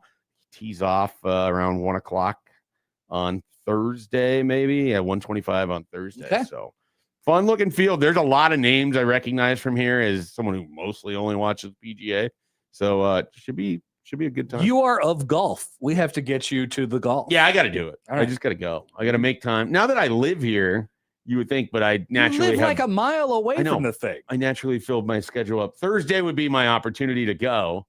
So we will see. All right. Maybe we'll ride our bikes over there. Oh, from the 180th and Maple area. I'd have to get a bike.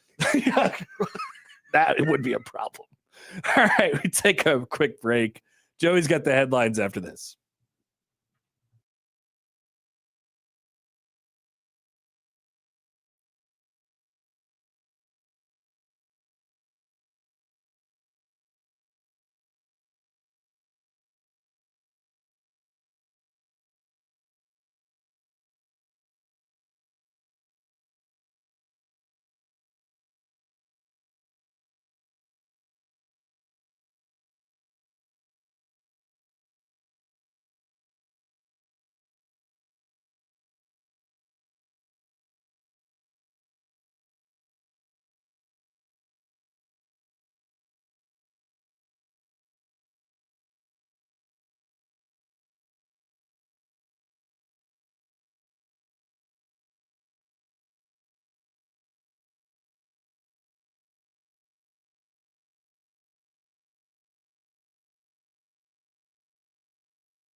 All right, Happer Schaefer rolls on this Tuesday morning, 1620 The Zone, 1620thezone.com, 7:48. Speaking of golf, we have our own golf tournament, which is coming up soon, in just a couple weeks at Miracle Hills.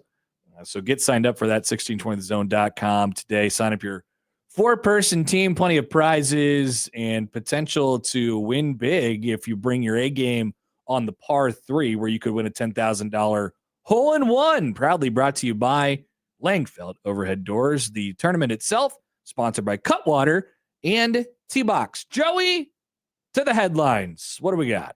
Headline number 1, Ocala man billed $1,200 for packages he never ordered, all shipped to his own front door. Okay, this hits close to home. I don't like this. I'm getting packages shipped everywhere across the city of Omaha that are supposed to be delivered to me. So I'm a little concerned about this. Oh, no. Yeah. Disaster. Yep. Sorry. That's my bad. I would have just blown right through it, but We'll you just, took accountability for it in the moment. All right. Second headline. Here's where you want to be to see the 2026 solar eclipse. Oh, I didn't know we had one this year. I didn't either. I did not know until a couple days I'll ago. be honest. I'm okay with clicking that one. That is a click for me, for sure. Where is what did they call it? The path of totality? Yes. Man, do you remember when that big eclipse happened? What year was that? That was in 19? 2019, I think. I think it Well, was there pre-COVID, was- wasn't it? It was the big pre-COVID. one, the one where everybody had Yeah. to wear the glasses. Yeah, where Bill Nye was in Oh, Nebraska. okay. Yeah. I thought there was one in 2016 too. That Maybe it was 16. Well, No. there's the one where Nebraska was just like in the path, and 2019 people were was- lined up just south of Lincoln, and That's what I'm talking Yeah. about. That's the big one. 2019 was. I was in college at the time when it happened. there was another one before that. Then, positive Is the big one because everybody was like flocking to Beatrice. Yeah. Everybody that was from around 2019. the world. Wow, you guys are really going at it. I don't know what's what. He could be right. I mean, I thought that was before that, because I had some friends that came down, and it was before they had a kid. But Did not know that we were having one this year, but it turns out we are. Let's see. Not only does it mark the first total solar eclipse since 2024, it also coincides with the annual Perseid meteor shower. I was wrong. Oh, accountability. 2017. yeah, I did. You guys were both wrong. Oh. Well, no, I knew it was before 2019, but for reasons I guess I didn't was- want to stay on. I guess I was just Okay. in college for 2017. yeah. All right. So Oh well. glad we figured that one out. While the 2024 solar eclipse centered on North America, this time around viewers in Spain and Iceland will have the best view. However, that doesn't mean other places won't get any glimpse of the event. Those in some parts of Canada, the United States, and Europe can still see it. They just won't be in the path of totality, which is when the moon is directly positioned over the sun, which fully blocks it. That was insane, man. That was crazy. They just went dark for 5 minutes. That was absurd. It was just what, like the lead up to it, and the sort of just driving down. Look, I was probably 15 minutes south of Lincoln, and there's just cars, and you're just pulling off to the side of the road, wandering out into this field. You got your glasses that you Crazy. bought from somewhere, or I don't know where they were free. They were in like some giving them out places. everywhere. Yeah. It was like this whole thing, and it hit middle America big time, obviously. And There's a fairly incredible photo of a world leader just staring directly up into it yeah. Mhm.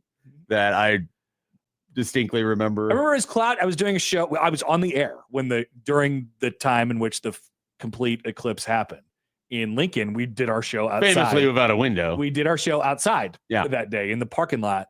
And I remember doing live play-by-play of I wish I had the audio somewhere. That would be But great. it was like cloudy in Lincoln that Yeah. day. It was sort of odd. So this article says, for those in North America, the partial eclipse will be mostly visible in northern parts of the United States and the eastern part of Canada. The amount of coverage over the moon vastly varies. Some locales like New York City will see 9% coverage, while places over across the pond will see 53% and more. Spain, of course, 100%. So it looks like, near here, Chicago, you won't even really be able to tell it's happening at 12:28 p.m. Eastern. On what day is this? Why is this article not August 12th? So it's It's coming up. next Monday. Wow. Go. Next Monday, you might or might not be able to see an eclipse depending Actually, on it's where you're at. Next Wednesday. Tomorrow's the 5th. Yes, I did. Accountability. Math wrong. Accountability. I don't know the difference between 6 and 8. It's a tough accountability segment for all of Bad us. look for me. Black Cat sends us a tweet from his in 2017. Another total solar eclipse comes across the middle of the United States in 7 years. So there was one 2 years ago. That was back from 2017. That's what that article said. Learned an arch fact from the stream here. What do we got? I believe this is Black Cat saying that 2017 was, and I don't know if this is true or not. I bet it's true. The only year the Kearney Arch made a profit because of the eclipse. Dude, people were flocking to Nebraska. Yeah. It was Bill Nye was there. It was absurd. It was a weird time. I very much full believe that. I don't know. I want to hear you doing play-by-play of the eclipse. I gotta find it. I mean, there's no way it exists. If I don't have it, there's no way it exists. Yeah, it's not like there's an It's archive gone. for you to go to. I don't think it exists anymore. But it was What fun. show would that have been? You and It would have been me and Tom. Stevens? Yeah. Mm-hmm. All right. Those are the headlines. We'll take a quick break and we'll be back with the 8 o'clock hour right after this on 1620 The Zone.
All right, 8 o'clock. Halfway home here on Happer and Schaefer, 1620 The Zone, and on 1620thezone.com. Mitch Sherman's going to join us here at the bottom of the hour. We'll talk to Jacob Padilla as well, coming up at 9:15.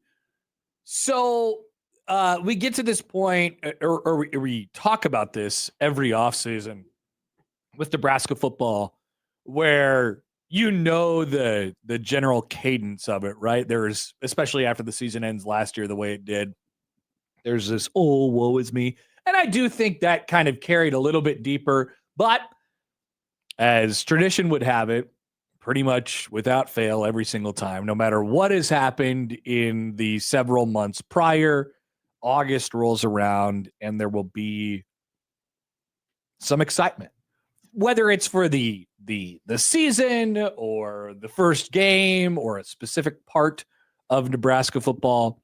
I think that as camp opens up tomorrow and players will start to talk today, people will start to get more and more into that mode. You're just excited that football is coming back. And maybe that is impacting what I'm about to say here. Maybe my judgment is clouded, and because we're a month away from football and nothing's going on, whatever it might be. But I think I've been trending this way for a long time, and it's time for me to finally say it out loud. I'm going out on a big limb, Mike Schaefer, and here's my limb. I am excited about Anthony Calandria. Nobody had any reaction to that. I think I like him. I'm excited to watch him play football. This is my vantage point of you being excited about Anthony Calandria. I think you've always been excited about Anthony Calandria. But now it crystallized. Now you're just actually I'm saying it out loud. I'm ready to say it. You were immediately intoxicated by the volatility possibility of Anthony Calandria. I am a little toxic with my quarterbacks. I like my toxic quarterbacks. Right. Well, I don't even know that it's toxic. I think that I did like Jeff Sims.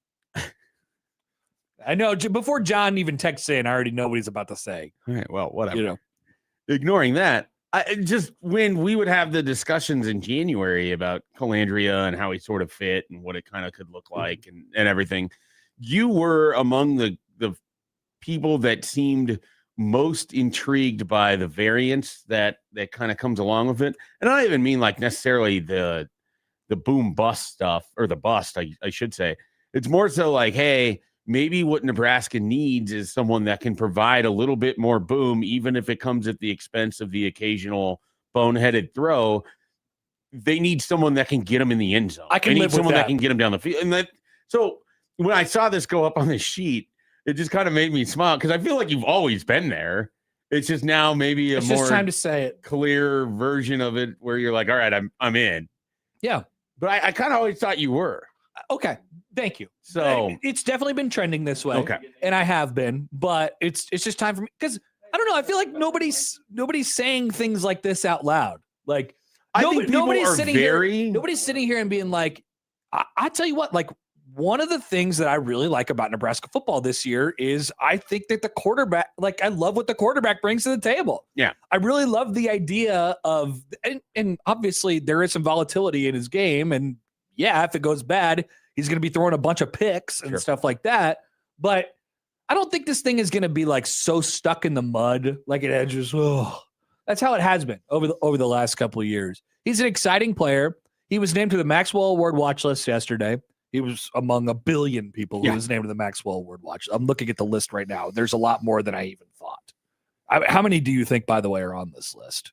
Okay, so there's 138 schools. Let's say they cap it at 75 quarterbacks.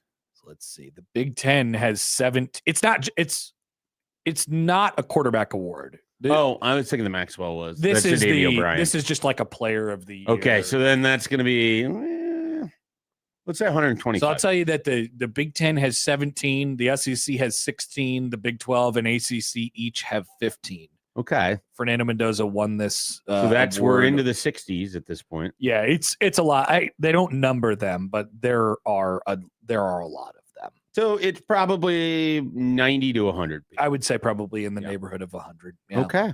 Yep.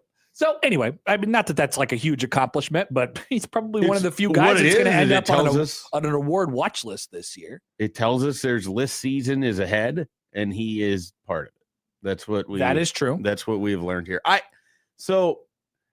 excited about the like this guy.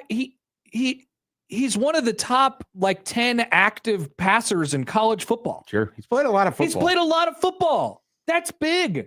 I think it is. I've said this a million times. Like, I think that's a significant deal when we're talking about college football in 2026. Well, I think one of the things he provides a different, he brings something different to the table than what the previous quarterback did. One of the things that we were discussing early, and this is sort of where I got the feel that like you actually liked Calandria even over their first choice, which would have been Kenny Minchey, is that Minchey hadn't played. Like, it was very much don't really know what you are. You could be a caretaker. You could be a playmaker. You could be just a dud. You could be a stud. We don't really know because you haven't really had to play. And as great as that quarterback competition with you and CJ Carr might have been, and literal articles written about it. Awesome. You didn't win it. Yeah. So it didn't imagine how boring this would have been had that been the quarterback. It's sort of the ultimate, almost only counts in horseshoes and hand grenades kind of thing.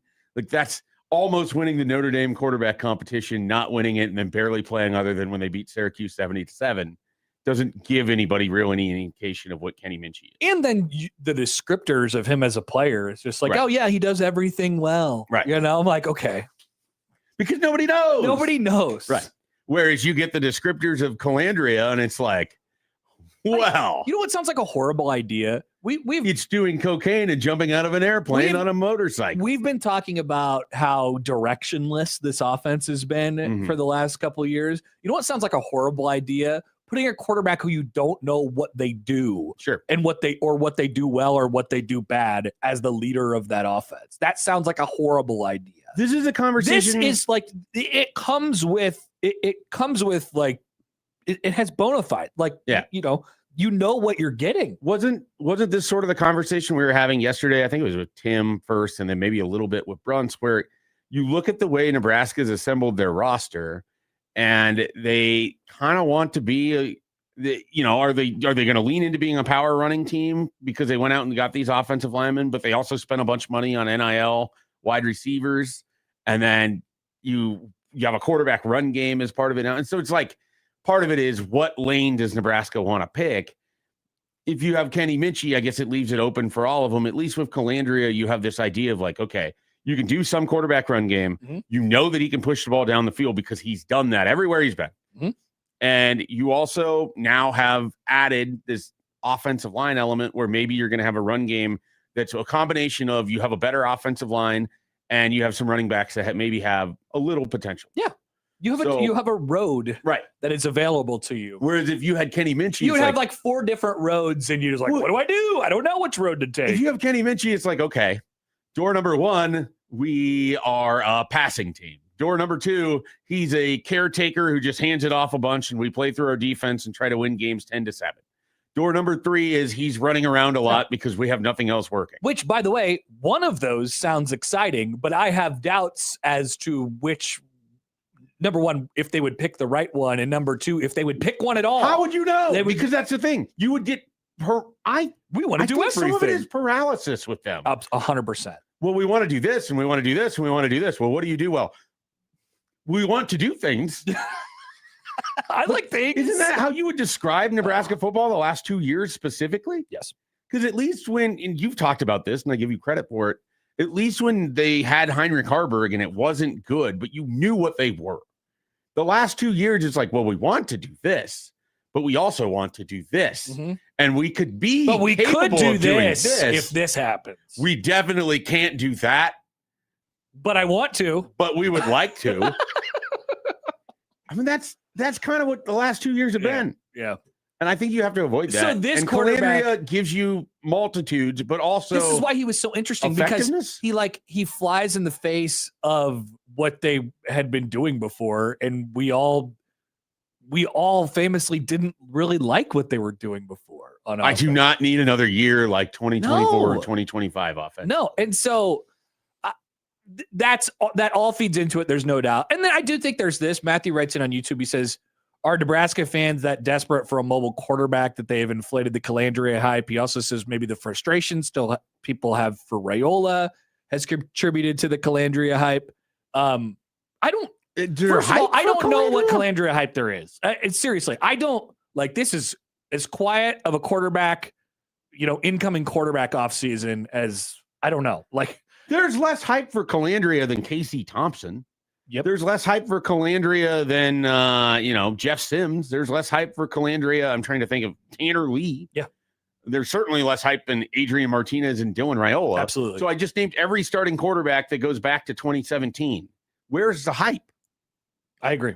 Not to be the old woman on the for Wendy's the first year of an incoming quarterback. I don't I don't feel like there is any, but there's no doubt the previous quarterback impacts how I feel about this quarterback, but it's mostly what we just talked about. It's the offense for me. I just like how it's different. They were just so stuck in the mud with, like Schaefer said, paralysis. I don't know. I don't feel that. I don't feel this huge Calandria hype. This is partly why I feel the necessity to say this today. It's like, I feel like I'm going out a limb. Like, I like this guy. Yeah. I think he's going to be pretty good. And I just don't hear that many people saying that. So what I want to discuss is to that point is I think whether it's through the media or just the fan base, or maybe it's sports overall and there's just a fatigue to it. I think people are like less willing to stake stuff out with Nebraska football right now because it hasn't gone well. Nobody wants to go out on a limb for anything. And even if you go out on a limb that they're going to be terrible, like you kind of have to squint to make it true. Like they haven't been terrible. They haven't been good. They're terrible. So I guess the safest thing that you could say is that they might be mediocre, which is also not going out on a limb. The thing that people used to go out on a limb for in the last 3 years was Rhule. And nobody's doing that anymore either. Yeah. So Matthew said, man, I love you guys, but you can't be serious about the no Calandria hype. Where is the hype? I don't know what I'm missing here. We're pretty plugged into what people are saying, I think. I'm on Twitter all the time. I don't I know that there's probably a couple burner accounts who are like, definitely people that are over their skis about stuff because there's always people that are over their skis about stuff. But like collectively, no one's talking about him as if he's going to be an all Big Ten player. I think the enthusiasm is that the skill set maybe allows for different stuff. But again, like I don't when he says hype, I don't know what he means. Think about all those quarterbacks. He didn't go to Big Ten Media Day. All those quarterbacks that you just named, the previous like first year starters that people were excited about, like Adrian Martinez, whatever, and they were like, there was always this twinge of like, ooh, maybe they're going to be involved in the Heisman at some. People mentioned that stuff. Of them. This is not the case. No one said Heisman with Casey Thompson, but the excitement there is Mark Whipple's offense with Casey Thompson, a pro-style quarterback that can run a little bit. Now Nebraska is everything they need. Yeah. And for, a half against Northwestern, it kind of looked like it could be interesting. Yeah. Then they lost. So I guess like hype, I mean, this is definitely the part of the offseason where people are like, hype, too much hype. What's hype? I don't want to drink the Kool-Aid. I'm not drinking the Kool-Aid anymore.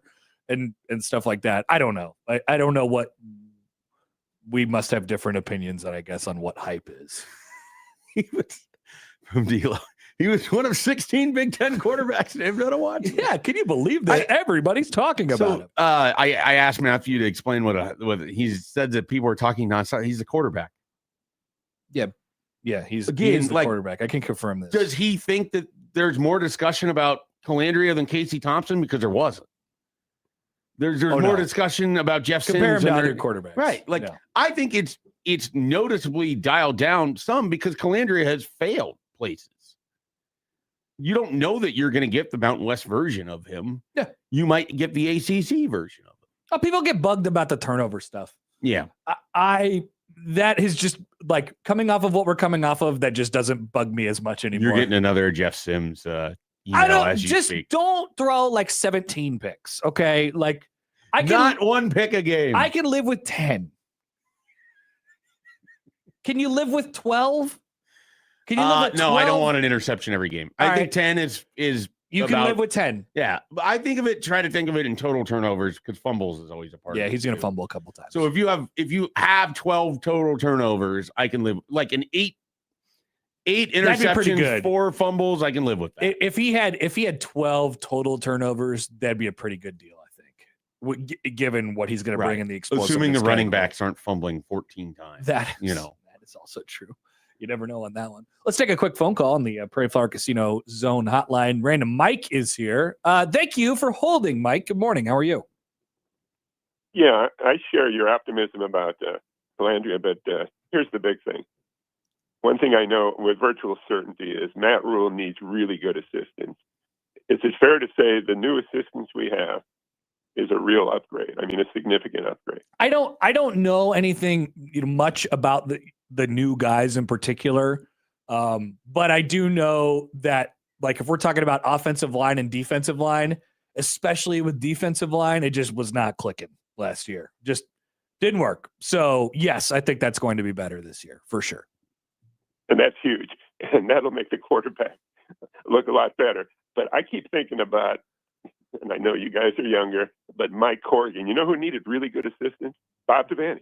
Yeah. He was not the guy. I mean, you think, well, what did he offer as a coach on the field, the X's and O's? No, that wasn't his strength. And we know that Rhule, that's not his strength. Mike Corrigan, there's a great article, if you guys want to check, by Leif Varfnack, where he interviewed one of Nick Saban's top assistants, the guy that coached the first 2 Alabama guys to win the Heisman. And you would think that would have happened a long time ago. And it was the guy that played for Mike Corrigan. Mike Corrigan was a great assistant that made Nebraska physical. Nobody was better for like 40 years at running the ball and stopping the run. And Mike Corrigan, I think most people who know will say he was as responsible for that as anybody. If we got some really good assistants that are assertive, things can change, and Rhule needs that. I mean, yeah, I think everybody needs good, like, especially in this conference, Mike. I mean, come on. It's so well coached, really top to bottom, and teams have such a great idea of who they are and what they want to be and all these different things. That's what you really need. Nebraska and Rhule and his staff need to hone in this year on what they are trying to do and the niche that they're trying to cut out for themselves, because everybody else has one. Hey, tell me this. Why wasn't Gramstead put in the game, the Iowa game or the bowl game, when it was obvious that our young quarterback was hurt and ineffective? Probably because he would have been less effective than the young quarterback that was hurt and ineffective. Do you really believe that? Yes, 100%. Mike Schaefer, believe. I wouldn't say it if I didn't. In all honesty, I don't think that there's a world where he could have come in, led a scoring drive, and been more effective. I really don't. Then why was he the number 2 guy then? He wasn't. Lateef was the number 2 guy. Yeah, well, Lateef was hurt. And Gramstead was the number 2 guy when they moved Lateef up. And I think that was mainly because Lateef was a young guy who was going to be the future. Who would have been the guy after Your quarterback Bodie was Sukup or something? Yes, he was one of them. There's who else was there? Is another walk-on type player. Torres. Or not Torres. Ricci? No, that was a few years ago. But he came over from Purdue. I can't think of his name. Oh, Davila. Yeah. I think they quickly decided he was never going to play for them. Hey, how is Kalen doing? Daniel Kalen. I think he's kind of a forgotten man in this entire thing. Like I haven't really heard anybody talk about him. We've heard a lot about Lateef has come in more confident and seems assertive with what he needs to do and all of it. Rhule mentioned Kalen a little bit because he's, started a Power 4 game. They have 3 quarterbacks that have done that. I have not really heard much about Daniel Kalen at all, to be honest. Yeah, but the improvement of the O-line, which will make the D-line better, going against each other all the time in practice. That gives you a reason to hope. For sure. Thanks for the call, Mike. Appreciate it. You got it. Good to hear from you. That's random, Mike. It got random there. It did get random. We got Jalen Graham's stat again, which I didn't know that was going to happen. There was the Teefies last year, and then there was this weird emergence of the Grammys. The Grammys. They were Not popping those up. Grammys. They were popping up like crazy at the end of the year, though.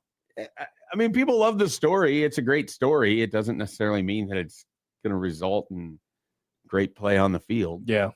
By the way, before we get to Mitch here, what is the status of the Tiefys going into 2026? I don't know if Are they around? I thought they kind of dispersed after the Penn State game. I bet We'll see them after the North Dakota game or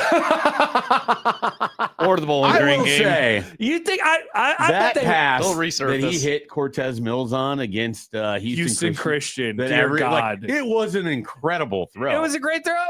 It was also Houston Christian. It was Houston Christian. He threw it directly into the sky. I will absolutely say one of the things that I do like is if it doesn't work with Calandria, if you can sense right away that he's more bust than boom. Yeah. I like that you have TJ Lateef to go to. That was a guy, again, elite 11 quarterback who had a nice high school career. I think there's a lot to work with there. As Random Mike said, he did get hurt, so he was limited in his mobility. But I still think that they viewed that was a far better option than going to, door number 2. I wonder if there will be any reemergence of the Tiefys, if they'll reorganize and come back together. Maybe they rebrand themselves. If Nebraska's not scoring against Ohio and Bowling Green with Calandria out there, one long year ahead. People Two, love benching quarterbacks. Yeah, I mean that's the easiest solution is to put in the guy that's behind him. Yeah, it can't be any worse, right? It definitely can be. So it is. It definitely can. Among my favorite things. Well, Tommy Armstrong can't turn it over as much as Taylor Martinez does. He turned out You to get turn there, it over a little bit more. I mean, Chubba Purdy can't turn it over as much as Jefferson. Well, there is this weird idea that people were like, "Oh, I love that they have some quarterback depth this year. That way, if Calandria sucks, they could just bench him." Like, no, they're not gonna. They're not gonna benching. I will not go on that limb. Benching quarterbacks. This is a limb you're on your own. Benching quarterbacks is a very big deal. Okay. You don't just bench a quarterback because you want to see the other one. That's a decision that is long and comes over a long period of time, like a multiple week stretch where you're like, oh, are we going to do this? Or like, are we really going to pull this trigger? Because you can't really go back, And so, I don't think that's going to happen this year. I don't think it'll happen, but I definitely wouldn't say it won't. Are you a Tiefy? Not a Tiefy. Okay. I'm just saying, there's a world where Calandria is combustible and they have to go to somebody else. Yeah. There's also a world, and this isn't a benching, there's also a world where TJ Lateef ends up with the job because Calandria takes one shot to the chest while running in the Big Ten. No, and, of course. is broken. Everyone could get hurt. Right. TJ Lateef got hurt a year ago, almost immediately upon playing. And then you have Daniel Kalin. Yeah. And then you have somebody else. Is that Sukup guy still there? I don't think so. I don't know who the fourth string guy There's is. got to be another guy. There's got to be a fourth walk-on. Guy. I'd never heard the name Mike Corrigan before, so I looked this up, and I'm going to get yelled at for this. He was Nebraska's running back coach for 21 years, all before I was born, I want to point out. But 62 to 83, hell of a time to be the Nebraska running backs coach. Yeah. What a job by Mike Corrigan. Not bad. 83, huh? His last year? I think it would work out where Frank Solich then was the one who replaced him as the running backs coach. Probably close. Yeah. From then, and then obviously it got even better at that point in time. But just this all leads to me being annoyed once again that a position that I just grew up knowing Nebraska would be great at, I now just every year am annoyed by. Quick comment here from D'Lo. This segment went from Calandria for Heisman to Lateef coming in when Nebraska goes scoreless in the first half against Ohio. By the way, nobody ever said Lateef for Heisman or Calandria for Heisman. Okay, don't put it on the internet that anybody said. You guys are dumb. We'll be back with Mitch Sherman after this on 1620 The Zone.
All right, just past 8:30 here on a Tuesday. Happer and Schaefer rolls on at 1620 The Zone and on 1620thezone.com. We're joined now on the Prairie Flower Casino Zone hotline by our good friend Mitch Sherman from The Athletic. Mitch, good morning. How are you? Good morning. I'm doing well. How are you? Good. All right. Do you think what is the level of hype for Anthony Calandria right now? Because we were going back and forth with a listener in the last segment. Admittedly, we are probably a little too hyper focused on the commentary. Where do you think the hype levels around Anthony Calandria are right now when you compare him to previous quarterbacks at Nebraska? I would say that they have almost never been lower for a Nebraska quarterback in the last 15 to 20 years. There's very little talk about Anthony Calandria. He's not the poster child at media days. He's and for somebody who started 3 years and has the numbers that he has in college football, based on the way that the hype machine has worked at Nebraska this century, you would expect there to be a lot more talk and a lot more just, head out the window craziness about him. And it's not there. Yeah. And like, doesn't he come in as maybe the most accomplished? I mean, he might come in as the most accomplished Nebraska football, whether it's been here or, elsewhere in, I don't know, a decade or more. Yeah. I mean, you'd have to look at the transfers. Talking about coming into a season, and there are others who had multiple years as starters at Nebraska, like Taylor Martinez, Tommy Armstrong, right. Adrian Martinez. Anything post somebody new to the program. Yeah. He probably his numbers they outperform Jeff Sims, Tanner Lee, all the way back. You want to go back to Sam Keller? I think Calandria has better numbers coming in than all of those guys. Indeed. It's a long time ago. And definitely less hype. Definitely less hype. Transfer quarterback. So, Mitch, you were there in Chicago after you went to Louisville, St. Louis, and then got to Chicago. Yikes. And so you got to witness media days in its fullest. And Matt Rhule's up there during his podium time. He kind of talks about that they know that 7-5 isn't good enough. Would it be fair to say that Matt Rhule expects Nebraska to be 8-4 or better in 2026? Or is it just kind of some red meat for the fan base of acknowledging, hey, we know 7-5 isn't not why I came here, but he's not putting expectations out there for what this season is? I think it's fair to say that he expects Nebraska to be better this year. And then I just kind of stop right there. I don't think he's putting a win total on. Yeah, it's hard to put a win total on something. He's hard to. He did put a win total on it when he said we didn't come here to go 7-6. Like, he kind of just put a number out there, but that's indicative of what the record was each of the past two seasons. So I'm not going to hold that against him and say, hey, you mentioned a win total, so what does it got to be this year? I just think he expects the team to be better, and that's about as far as you're probably going to get him to go publicly or internally. I don't think he's walking around the Osborne complex telling Dana Holgerson and Rob Orich that they've got to get to 8 wins or 9 wins or 10 wins, whatever. Like, it's probably not a great way to enter a season. Interesting, and I don't think that's unusual with him. He can walk over to the Devaney Center. I don't know if their offices are in the Devaney Center right now. Maybe, I think they are, but there's been construction going on. He can walk over there and talk to Danny Busboom Kelly. I listened to her on the BTN set yesterday talking about goals and expectations for a year. And Nebraska was 33-0 last year until it finally lost in volleyball. And, she talked about the small accomplishments along the way and how those matter more and are more important to a successful season in the end than talking about making the Final Four or winning a national championship, or in the case of Matt Rhule, winning 8 games this year or more. And I think that, like, her point is well taken. Like, they need to worry about the things that are in front of them instead of what's at the end of the line. I have a random question for you, Mitch, something that came up a little bit earlier on this show. How much We've made a lot of this offseason being quiet and, whatever. How much less quiet or different might it have felt if Nebraska was playing Tennessee instead of Bowling Green? It was supposed to be that way. It was. People forget. Well, you'd be looking at the schedule and there would be even more talk about how hard the schedule is. That's true. There would be more Tennessee. schedule fear mongering. That's for sure. Yeah, I think there'd be a lot of excitement about that game. And there would be a lot of historical context. Nebraska and Tennessee haven't played in almost 30 years, and it's the Peyton Manning, Scott Frost game, Tom Osborne's last game. So, yeah, you'd have some of that. You could have fun with that, and I think there would be people excited about getting into the stadium, which, depending on who you talk to, doesn't really seem to be at the top of everyone's mind right now. Almost, tomorrow we're a month out. Yeah. So from the opener, and I don't know about you. I'm not hearing a lot of people making tailgating plans for September 5th and September 12th. But if the Tennessee game was there on the calendar, I think you'd have a fair amount of that. Well, part of it for me, Mitch, and this is the point I made earlier, is like there would be this engagement between the Nebraska and Tennessee fans, like all throughout the summer. Like that's what I loved about having the Colorado game in that series. Like there was just, every day feels like something would happen and the other team would sort of comment on it. And that, we know how the Nebraska and Tennessee fan bases. I just think these games, my biggest argument for having games like that is they invigorate your fan base and they engage them and they get them moving kind of in the right direction. Yeah, it's a great point, and it's a great part of what those games bring. You wish right now that you could just be laying it out there. Nebraska fans could be laying it out there and taking out their frustration on Josh Heupel. It'd be a lot better. It would be better.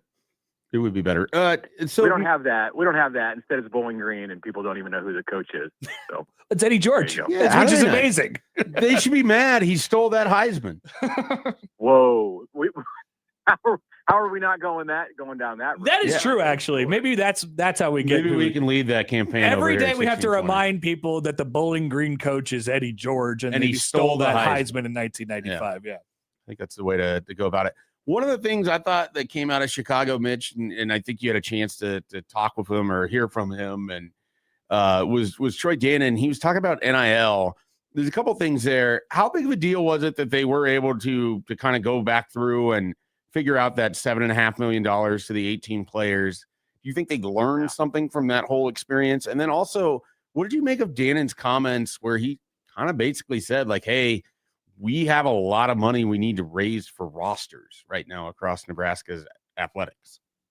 I think he said it before. I don't think that's the first time we've heard him say, like, hey, you don't fall asleep at the wheel. This is not something, the money situation with all of a sudden needing just an initial 20 plus million, but then additional money if you want to keep up with the rest of the conference and the rest of the country.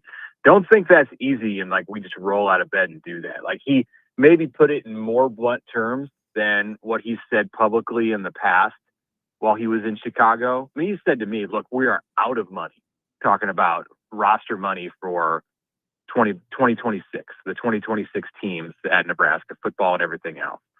So they're starting from scratch when they build rosters for, including the 2027 recruiting class. And a lot of that's going to come in, with the TV money that they're guaranteed. It's not like they're in a dire. Well, I mean, Dannon might argue they're in a dire situation. I think with the CSC case, they learned, what's obvious, that you can't structure the deals without specified deliverables. And now I'm putting you to sleep, but they've got to do them right. Like they've got to do them a certain way. And instead of this thing getting dragged through court or getting the Nebraska Attorney General involved, they did what was best for everyone. And they restructured the deals. They rewrote them. They changed some language and some actions that the Nebraska players must now perform. I don't think it's going to be anything too arduous. Just it has to be laid out in the contract, and they got approved right away. They get their money. Doesn't seem like it's going to be a difficult thing. If this is the procedure a year from now, which I don't know that it will, because the Protect College Sports Act would change all of that. But if this is the procedure a year from now, then Nebraska will know what to do when it goes into these kind of arrangements. And if it's even allowed to have these kind of arrangements, I've heard that I haven't gone through and read it with a magnifying glass, but there's a possibility that like Playfly and Learfield, these kind of companies, and that's what the Nebraska case was about, won't be able to pay $7.5 million to 18 athletes. But it's a big deal for the 2026 season that they got it done. You didn't want this lingering into today when the Nebraska players, these 18 players, they're real people. They're real players who get checks, who get money. And that's a big part of the reason that they're playing college football, that they report to camp and are still waiting on their money. You did not want that. You did not want this to be the first like college football holdout situation. And now there's no chance of that. All right, Mitch, we will let you go. Thanks as always for dropping by and playing along with us. And we will talk to you next week. Okay. Thanks, guys. Mitch Sherman from The Athletic. Always like to throw the off the wall questions at Mitch. And then sometimes you're just like, yeah. Yeah. Why would he think that we were going to fall asleep talking about deliverables on the NIL deals? Oh man, this is the whole reason that I can't think about this CS. What's the new thing? The bill with the Save College Sports Act. I am not thinking about it. I will use 0% of my brain space thinking about this. Eventually, you will. This is why we're not talking about it on the show. Eventually, yes, it will become a thing, and I will have to go over it and figure out what it is. Right now, I'm not thinking about it. Whenever government, Senate, lawmaker, whatever, whenever all those terms come up, I'm like, done. That is my cutoff point. I am not thinking about it. So we'll see if it becomes a thing. And we'll be back after this on 1620 The Zone.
I mean, 5 minutes here. Let's play a quick game of fair or foul. There were some feathers ruffled yesterday. I didn't even know, in a place where I didn't even know feathers could be ruffled. Boston College. It's about basketball, too, on top of all of it. And it's about radio people. Didn't even involve Jared Dudley. Boston College fired its longtime men's basketball radio broadcasters. This is from Awful Announcing, telling both that the decision came directly from head coach Luke Murray, who didn't want anyone in his program's orbit who had been associated with the previous coaching staff. The gentlemen's names are Kevin Collins and Josh Marr.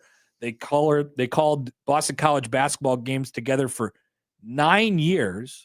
And Collins has been in the booth for 13 seasons as the play-by-play guy. Of course, Boston College got a new head coach, and he was Dan Hurley's assistant last year. He's also Bill Murray's son. He was also brutally mogged by Greg McDermott at the Big East basketball tournament in 2024. Those were the good old days. Those were the good old days. Was it 2020? It was 2025. Yeah. It was 2025. Yep. Brutally mogged by Greg McDermott. Put it on the list. And now what list? Apparently he is coming in and he's like, I run this program now, and therefore I get to choose who the radio broadcasters are, and they are not you.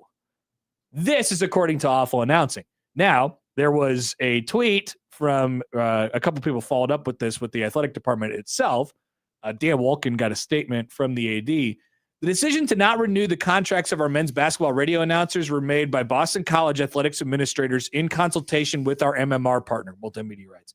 We wish both Kevin and Josh the best going forward. I don't know what that clears up, but they're saying that it didn't necessarily exactly come from Luke Murray, which I don't think was ever the contention. It was just that they were told that, hey, we're going to clean slate and, we don't want to continue on with this. And it's kind of coming from the new coach. So, fair or foul, Mike Schaefer? Does this have anything to do with the head basketball coach? Yeah, I don't really think it should. We've seen coaches come in and they want like absolutely nothing left over from the previous staff, that kind of thing. But I don't really know where a broadcast team fits in that. I don't really think it. How do I want to phrase this? I don't think it should be on the radar of a coach coming in, particularly a coach starting his first job. The radio broadcasters are connectors with the fans. Sure. And I realize that Boston College has been bad and they want to kind of move on from the era of Boston College being bad, but there are still Boston College fans even when they're bad. And I think for a lot of people, especially when your team is bad, you empathize and sympathize with the broadcasters and you're like, damn, they're telling it how it is.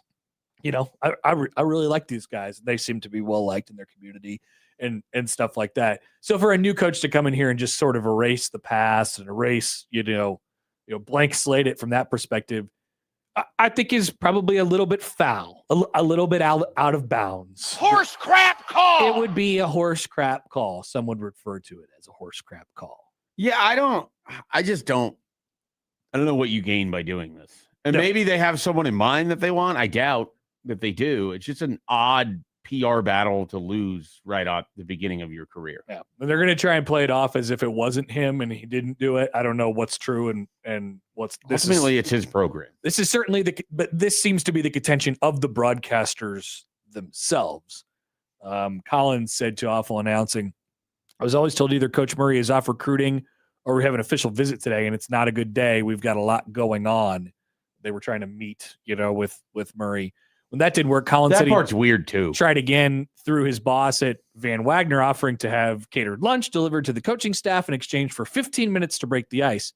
Collins said, quote, that angle didn't work either. We didn't get any reply on that. Super odd. Bizarre. It's just a weird way to start your career as the Boston College head coach. Get mogged. Yeah, well, Boston College, I don't believe it. Yeah, there you go. Or I don't have that exact call, but I do have this. I can't believe it. A little bit different. All right. So we both say foul. Foul for sure. Foul ball. When we return, we will have the what do we call that segment again? Balls? Free balling. Free balling right after this on 1620 The Zone.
I'm free. Free falling.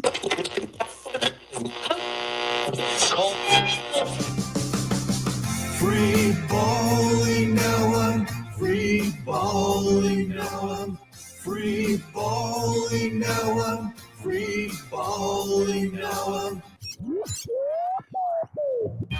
It's time for Free Balling, where the producer reads questions on things happening in the world of sports. Connor and Mike will have the answers.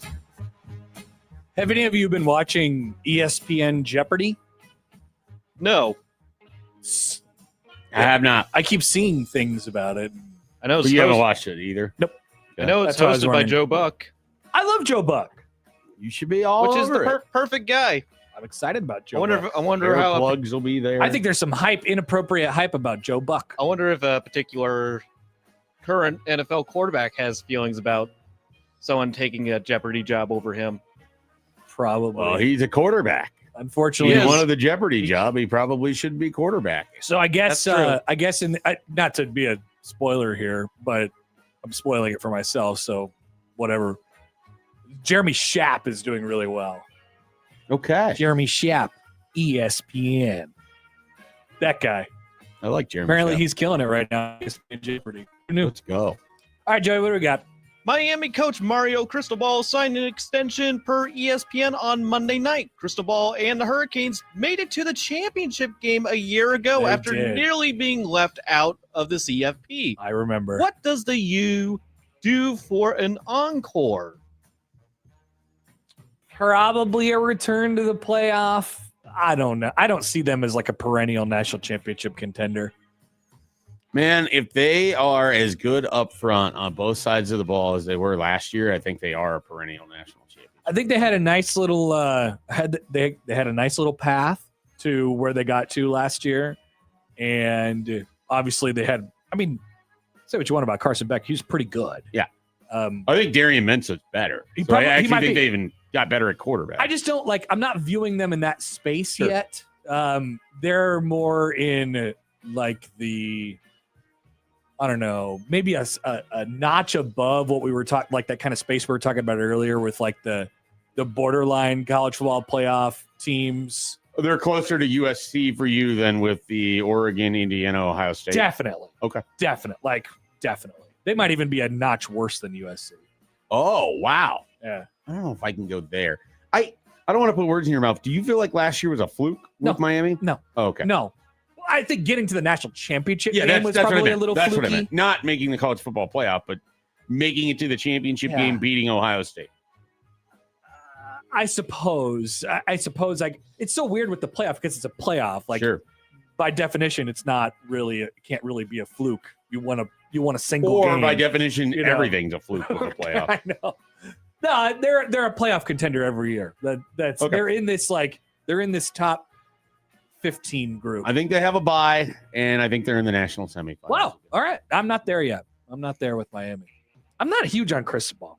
I think he's the greatest example of if you collect enough talent, you can overcome bad coaching. Well, that's why I'm not huge on Cristobal. No, I understand. At it. a certain point, it will bite you. I just think that they have collected so much talent. All right. Taysom Hill, most famous for being the guy who didn't throw the Hail Mary against Nebraska, is not returning to the New Orleans Saints. Do you think one of the more unique NFL players ever is done, or does the Sean Payton reunion in Denver feel inevitable? That's kind of the direction that I was heading. Yeah. I'd be shocked if he's not with the Broncos at some point. Tanner Mangum. Down to the goal line. Ah! Sean McDonough. Oh, poor Luke Gifford. Just right over That's his who I head. think of every time I think of that Hail Mary. Down to the goal line. First career start, Nebraska kid. He's made a great career in the NFL. It's going to be caught. And I guarantee there's times where he thinks about that Hail Mary. Probably. Yeah. Taysom Hill's been a fun watch in his NFL career. He has. Yeah. I enjoy his existence. But I can't believe what he got paid by the Saints. Yeah. But I admittedly kind of want to see him with the Broncos. Like, I'm not ready for it to be over okay. yet. How old do we think Taysom Hill is? 36. Yeah, he's got to be up. 36. He's got to be up there. That's my guess is 36. I am wrong. 34? I was probably closer to 33, 34. 35. All right. Oh, in between. So he would have been old. He'll be 36 later this month. You have to remember he would have been old at Okay, so- BYU in 2015. Yep. Um, That's why I thought he was right. older. I would have been right if this was 3 weeks later. So you were right, Sort of. technically. He's 35, but he'll be 36 by the end. I don't know. I'm ready. If he went away, that would be fine. Go away. I don't really have it. I don't want him to go away, but if he went away, I probably wouldn't care. So all when that Kalani much. Sitake leaves and he just becomes an ex-head coach at BYU, That'd be great. it could be possible. That sounds awesome. I did enjoy that one preseason when Taysom Hill was the third string quarterback for the Packers. What the hell? Yeah, he was behind Joey, Huntley no. and Rodgers. No, He had a great showing. no. I was so excited for him, and then he's on the Saints. What are and we he's doing? Well. Nobody remembers the time I'm he the played only for the remember. Packers.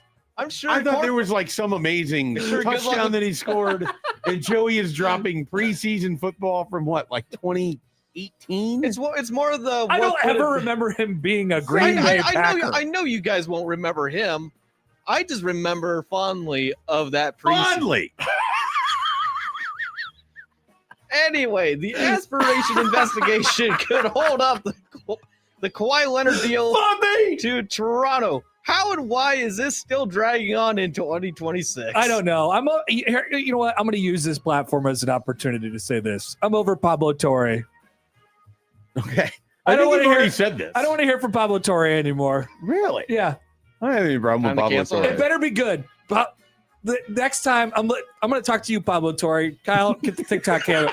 There we go. Pablo Torre, next time I hear from you, it better be good. Because I've heard too much nonsense over the last 9 times you've talked. 9. It better be good. It better be good. Yeah. I don't understand how you don't have a conclusion to this now, like an entire year later with the aspiration. Yeah. And so now it sort of actually affects the league where Toronto may not end up with this guy they traded for and then built their offseason around having. Mhm. And we also don't know any idea how this was allowed to happen. And Steve Ballmer still has the Clippers. That is also true. So Yes. there's just like a lot of pieces. And it feels like Adam Silver, kind of like Rob Manfred with the Astros, just wants it to die and bury it. Yeah. So Which is probably what'll happen. tends to be. By the way, I'm looking at Taysom Hill's Football Reference page. When did he play for the Packers in the preseason? What year was this? This was like his first team. He was an undrafted. He never played for any other But- team in the regular season. No, he did not. I'm trying to remember if he was on the practice squad for that season before moving on to the There Saints. are pictures of I'm gonna Taysom Hill as a Pack I'm going to spend 8 minutes watching the highlights of watching that his- game. of the 3 or 4 preseason games he appeared. He was an with the undrafted Packers. free agent in 2017. Yep. He was released during the final roster cuts and signed with New Orleans Saints shortly after. There you go. May 5th, 2017, And the this Green is Bay Packers Taysom signed Hill, Taysom who's Hill. had a number of touchdowns. He's been a fantasy lightning rod. They've had to change rules because of him. And Joey remembers the preseason game of which he played third string for the Packers. It is rookie year. The two or 3 preseason Fondly, games. he recalls. it. Yes. John writes in, why is Joey such a sicko? I don't know. I'm wondering. It's the same. incredible.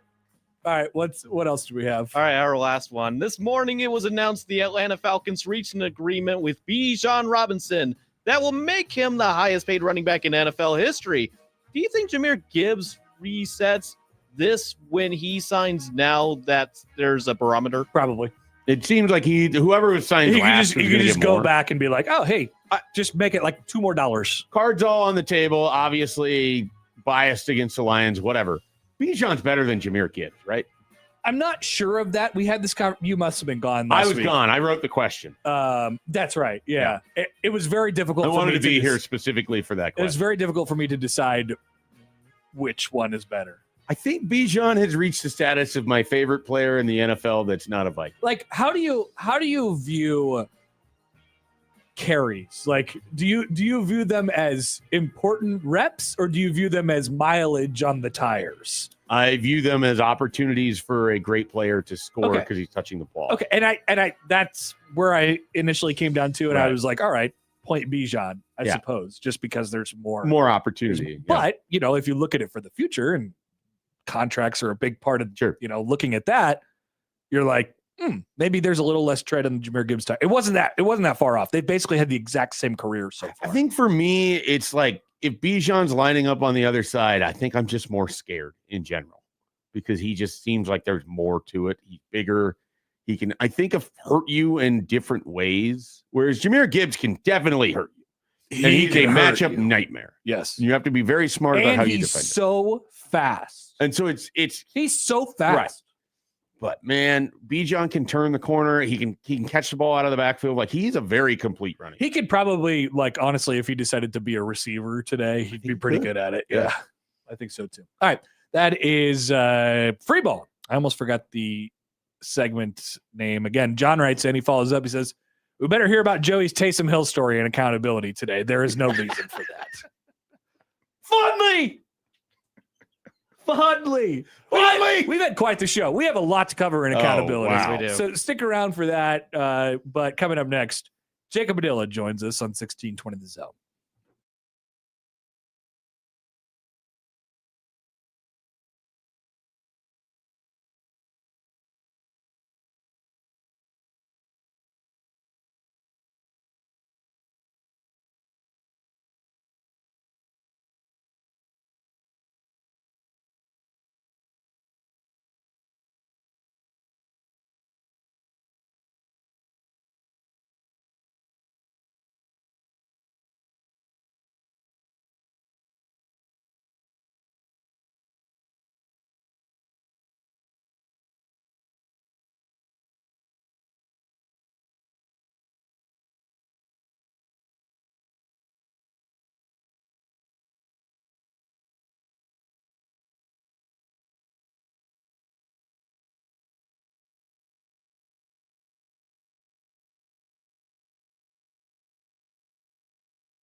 Go, Pack, go. Go, Pack, go. Go, Pack, go. Jacob Padilla, Herd at Sports, your source for Creighton hoops and Packers banter. Jacob Padilla on Happer and Schaefer, 1620, The Zone. I forgot the original way that Joey, just snuck in a Packers reference is this open. We don't talk about the Packers very much with Jacob Padilla, but I think Joey's trying to will it into existence. He wants more Packers talk. As Jacob joins us now on the Prairie Flower Casino Zone hotline. Morning, Jacob. Good morning, guys. Do you remember the time that Taysom Hill played a preseason game for the Packers in 2017? I don't have a vivid memory of the game itself, but I do remember that he was with the Packers for preseason. Okay. Right. Joey would take that as a win. He's clapping. So Taysom Hill had an entire career, but what Joey remembers most is one day with the Packers. Yeah. the guy that got away. I don't think they got real creative with him in the preseason, though. Like, he just played quarterback, so that was probably the problem. Interesting. That's why I was telling Schaefer over the break, had they known he could play tight end, he could probably fit in with the group of tight ends during that time for Green Bay. It took someone like Sean Payton to get there. Not Mike McCarthy, which is not a surprise, by the way. Correct. Yeah.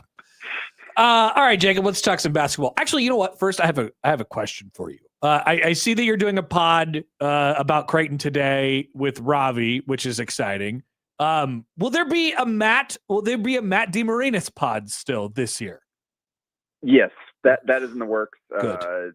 I actually saw Matt before he helped him kind of move the last boxes out of his house before he had to head out of here. But yeah, the plan is to bring it back. I think we might even do a kind of like catch up pod once he gets settled out there. Nice. But yeah, so Matt has moved away, for the fans that don't know, with his family to South Carolina, but he is still planning to be active covering Creighton hoops remotely and potentially going to some road games out in that part of the country. He was trying to convince us at the last practice I saw him at that he was like that he had a better chance of making it to some road games than he's like, oh, it's only an 8-hour drive or whatever to DC. And I'm like, that kind of sounds crazy, but he is crazy. So, I was going to say, yes, he is very much like some of the postseason coverage that he's done, and some he is certainly willing to do that as long as he gets cleared to do so. So I would not be shocked to see him do that. But yeah, we're probably going to have to remind people that it's starting back up again when we do get this thing going, because Matt and I are probably the only two people that are still subscribed to it, considering nobody got anything for their subscription over the past year. But yes, we are planning to bring the podcast back when we're able to. Excellent. I'm excited about it. Unfortunately, you don't get to keep the people in CHI Health Center up until like 3:00 in the morning, just doing the show in the media room or whatever. But I'm sure you'll figure it out over the computer. So we're excited about that. All right. On Creighton, obviously, let's start here with the news of the injunction being granted for the 4-for-4 guys who now ultimately do have an opportunity to come back. There's a couple guys who that could potentially apply to from last year's team. Is there I know Creighton has an open spot. Would you expect any sort of movement in this category whatsoever, given what you know about their situation right now? I wouldn't expect it. I think they're always going to do their due diligence. I mean, you see Creighton's name pop up all the time with guys like in the transfer portal that they don't end up going a long way with, because I think they just like I said, they do their due diligence. They check out anything that may be able to help the team move forward. That being said, I don't know where this is all going to end with these 2022 guys. Like, I'm still not like, oh, it's over. They can all play. Obviously, it's still going through the courts. And, right, that's true. The NCAA has been strategic in their response. So I think there's a chance that this doesn't go forward where all these guys can play, which is unfortunate. That like you don't love guys getting their hopes up only to have it taken away, but also like it. I mean, these guys are done. They've all been out of school. Like it's somebody was always going to be to get the short end of the stick. Like there's no way to keep everybody happy because if you move the bar, then somebody on the other side of it is going to do just what these guys are doing and try to get their cut of the pie. So I don't know that all these guys are going to be eligible. We've already seen clarification that, hey, if you weren't one of the guys that did enter the transfer portal, just in case, that you're not going to be able to contact other teams, and like you basically got to go back to your old team, or you're not going to be able to play. And so that cuts down a good percentage of the players in the market. But there were plenty that entered the portal just in case. So there's some guys out there. I don't know that there's anybody that would probably make it worth it for Creighton, like for all the guys that just put in all this work over the summer just to bring in another guy. Right. I think probably the truly impactful guys are going to be, I mean, we've already seen Arizona make a push. I'm guessing Gonzaga is going to make a push for the top point guards out there. I know Donovan Dent was retired and then decided, actually, no, I want to get another year of college basketball in. Like I wouldn't be shocked to see them go after him or somebody like that. So we'll see kind of like these really the top end teams that have a big hole in their roster. Like it makes sense why they'd go hard after some of these guys. But I think Creighton's in a spot where, I mean, like they could use maybe another backup big. Like if you're not totally convinced that the two backups will be ready to give you what you need this year, maybe that's a spot I could see them exploring. But I think they'll take a look, but I don't know that. I mean, Huss even said it, like at that point they were just looking to add somebody if they were going to use those last two roster spots, just somebody kind of young and developmental to round out the team. And that would not, I don't think these fifth-year guys would qualify for that. Jacob, have you noticed any difference in sort of the summer schedule or what they are focused on with Huss from McDermott in your time covering both now? Yeah. Yes and no. On the one hand, like Huss ran these workouts last year. So just in terms of how things go, it's not that different. He's still here, kind of attention to detail is the exact same, like plenty of stoppages for him to harp on things and try to make sure that they get things right and all that sort of stuff. But you can see subtle changes in like what Huss wants to do and how he wants to run it. Like just something as simple as like the kind of the way they dap up and then hands on shoulders in a circle. They do that at the beginning and end of every practice, just to kind of foster the connectivity and the togetherness. And in the past, like the clapping is gone. They're not clapping anymore. They're not doing the half court shot. They'll still do the kind of the line lob off the backboard. Somebody dunks it at the end to end the warm ups, and then the gather up. In the past, they used to throw take a half court shot at the end of that. That's gone, and the kind of Mac used to have to give a quote and would ask one of the players to kind of expound on it and explain what it means and why Mac delivered the quote. Like that's gone. Instead, it is just kind of, all right, get together, guys. Everybody touch somebody and bring it in, and then Huss says what he needs to say. So just little things like that, where it's kind of a different way to kind of try to get the same results, just in terms of bringing the team together and that sort of thing. And then you do see the defensive shift.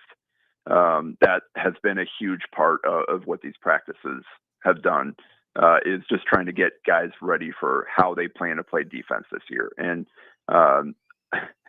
it is like a lot of the concepts and the talk, right? Ball screen coverages, all that stuff is the same, but there are some dramatic differences in terms of the approach. They're really trying to, like, one of the direct quote from practice this year is people respect violence. And they're really trying to emphasize having teeth to what they do, being more aggressive at the point of attack. There's going to be some trapping in certain parts or certain places on the court.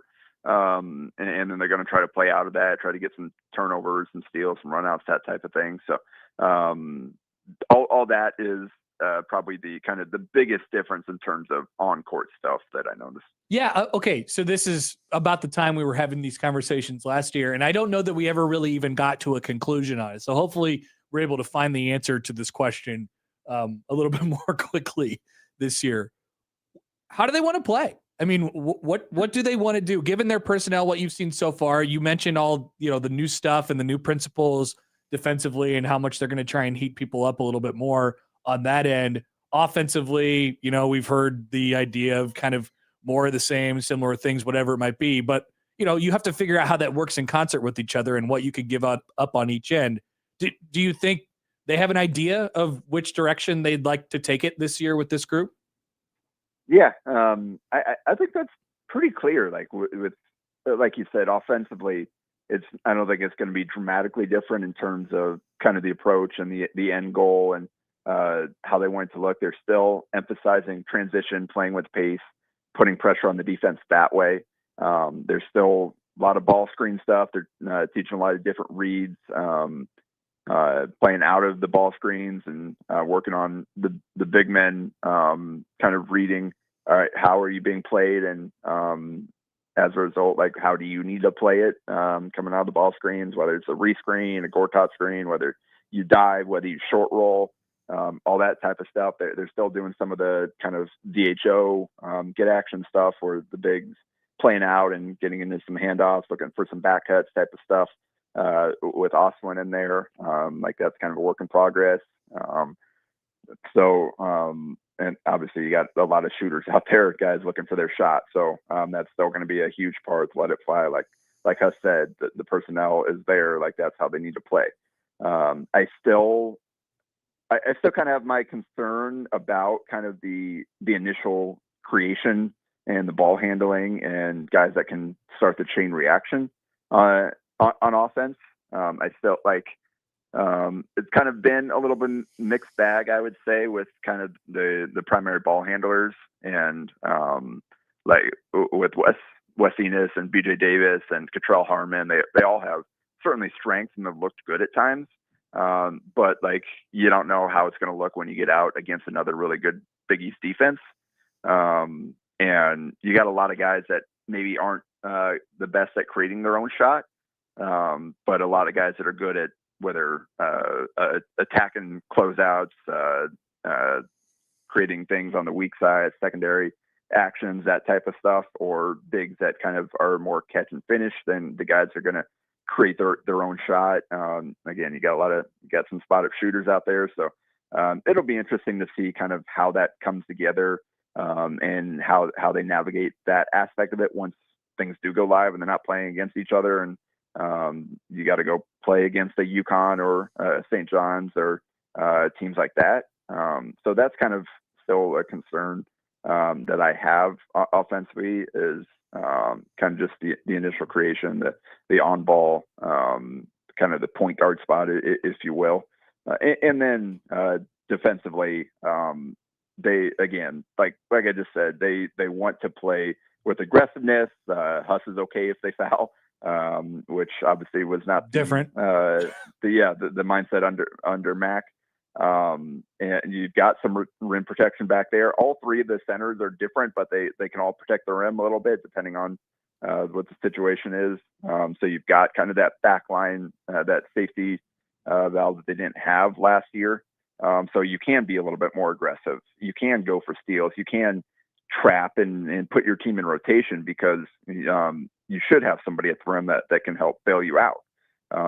So I think all those things they've really tried to encourage throughout this summer. Not quite there yet with all of it, but you can see kind of how the personnel matches what they want to do. All right, Jacob, we will let you go. Look forward to the pod coming about the Jays, I assume, at some point today, right? Yep, and then we got should have some volleyball talk with Anna Bellinghausen coming tomorrow as well. So we're starting to gear back up. We're nearing the end of the summer. Obviously, football's coming, volleyball's coming, and then after that it'll be basketball. So getting ready for another full year of coverage here at Herd at Sports. Ramping up quick. Thanks, Jacob. Talk to you later. Yeah, bye, guys. Jacob Waddell from Herd at Sports, covering volleyball.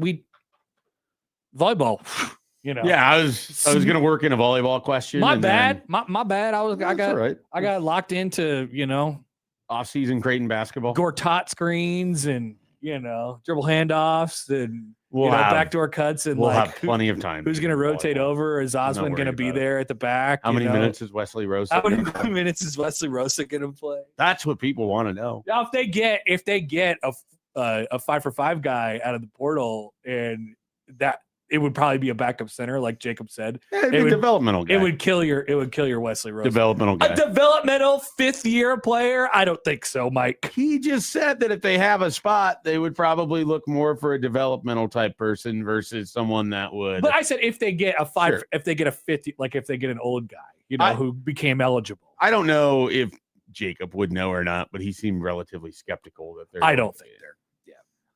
I don't think they have any money to spend. Well, and I'm in the similar boat with Nebraska, where it sounds great with Jamarcus Lawrence. I just don't know how you make that fit with everything else that you're trying to do. Right. And you're already so far along. I mean, the summer workouts are over. That's the timing of all of this is unbelievably dumb. Yep. It's a bit of a curveball. That's for sure. All right. We have a big accountability to cover when we return, and we'll get you out of here on a Tuesday on 1620 The Zone.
You got me excited, Schaefer. Volleyball really is right around the corner. There is scrimmages for our local volleyball teams or exhibitions, whatever you want to call it. Nebraska has a red-white scrimmage next Sunday. Creighton is going to play South Dakota next Sunday in an exhibition, and then we're off to the showcases and things of that nature. Of course, Nebraska has the Spikes Under the Lights thing, which is an exhibition. People forget, but it's a special exhibition because it's for $1 million.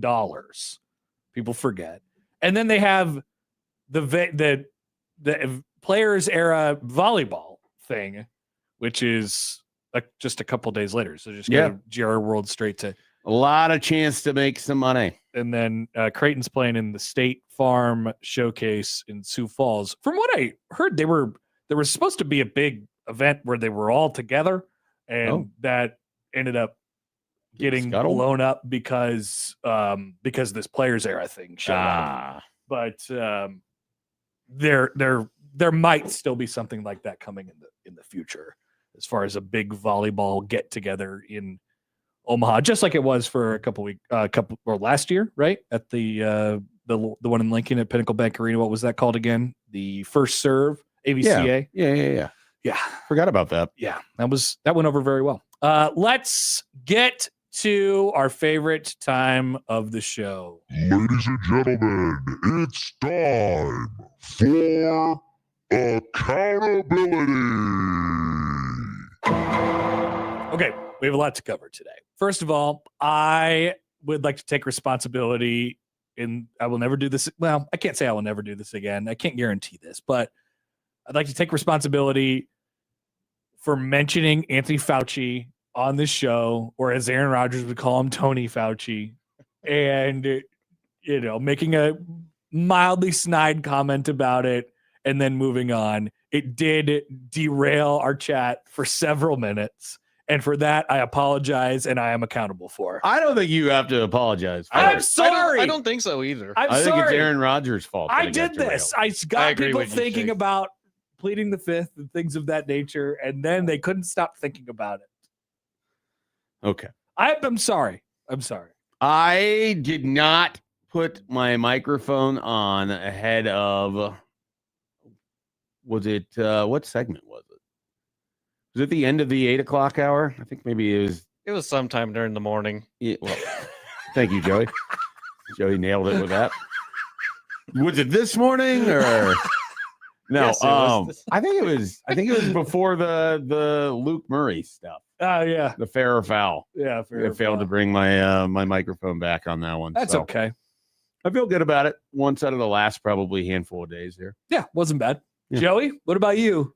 I spelled things wrong on my thumbnails. Yeah, you just was it a slip of the finger on average, or It was and then aggressive as well. Of course. yesterday. You got aggressive wrong. Yeah, as well. yesterday. I did not notice that until I looked at the thumbnail. Now, in order for you to take accountability, we have to try and decipher sort of like what happened. Is it like, are you a notoriously bad speller?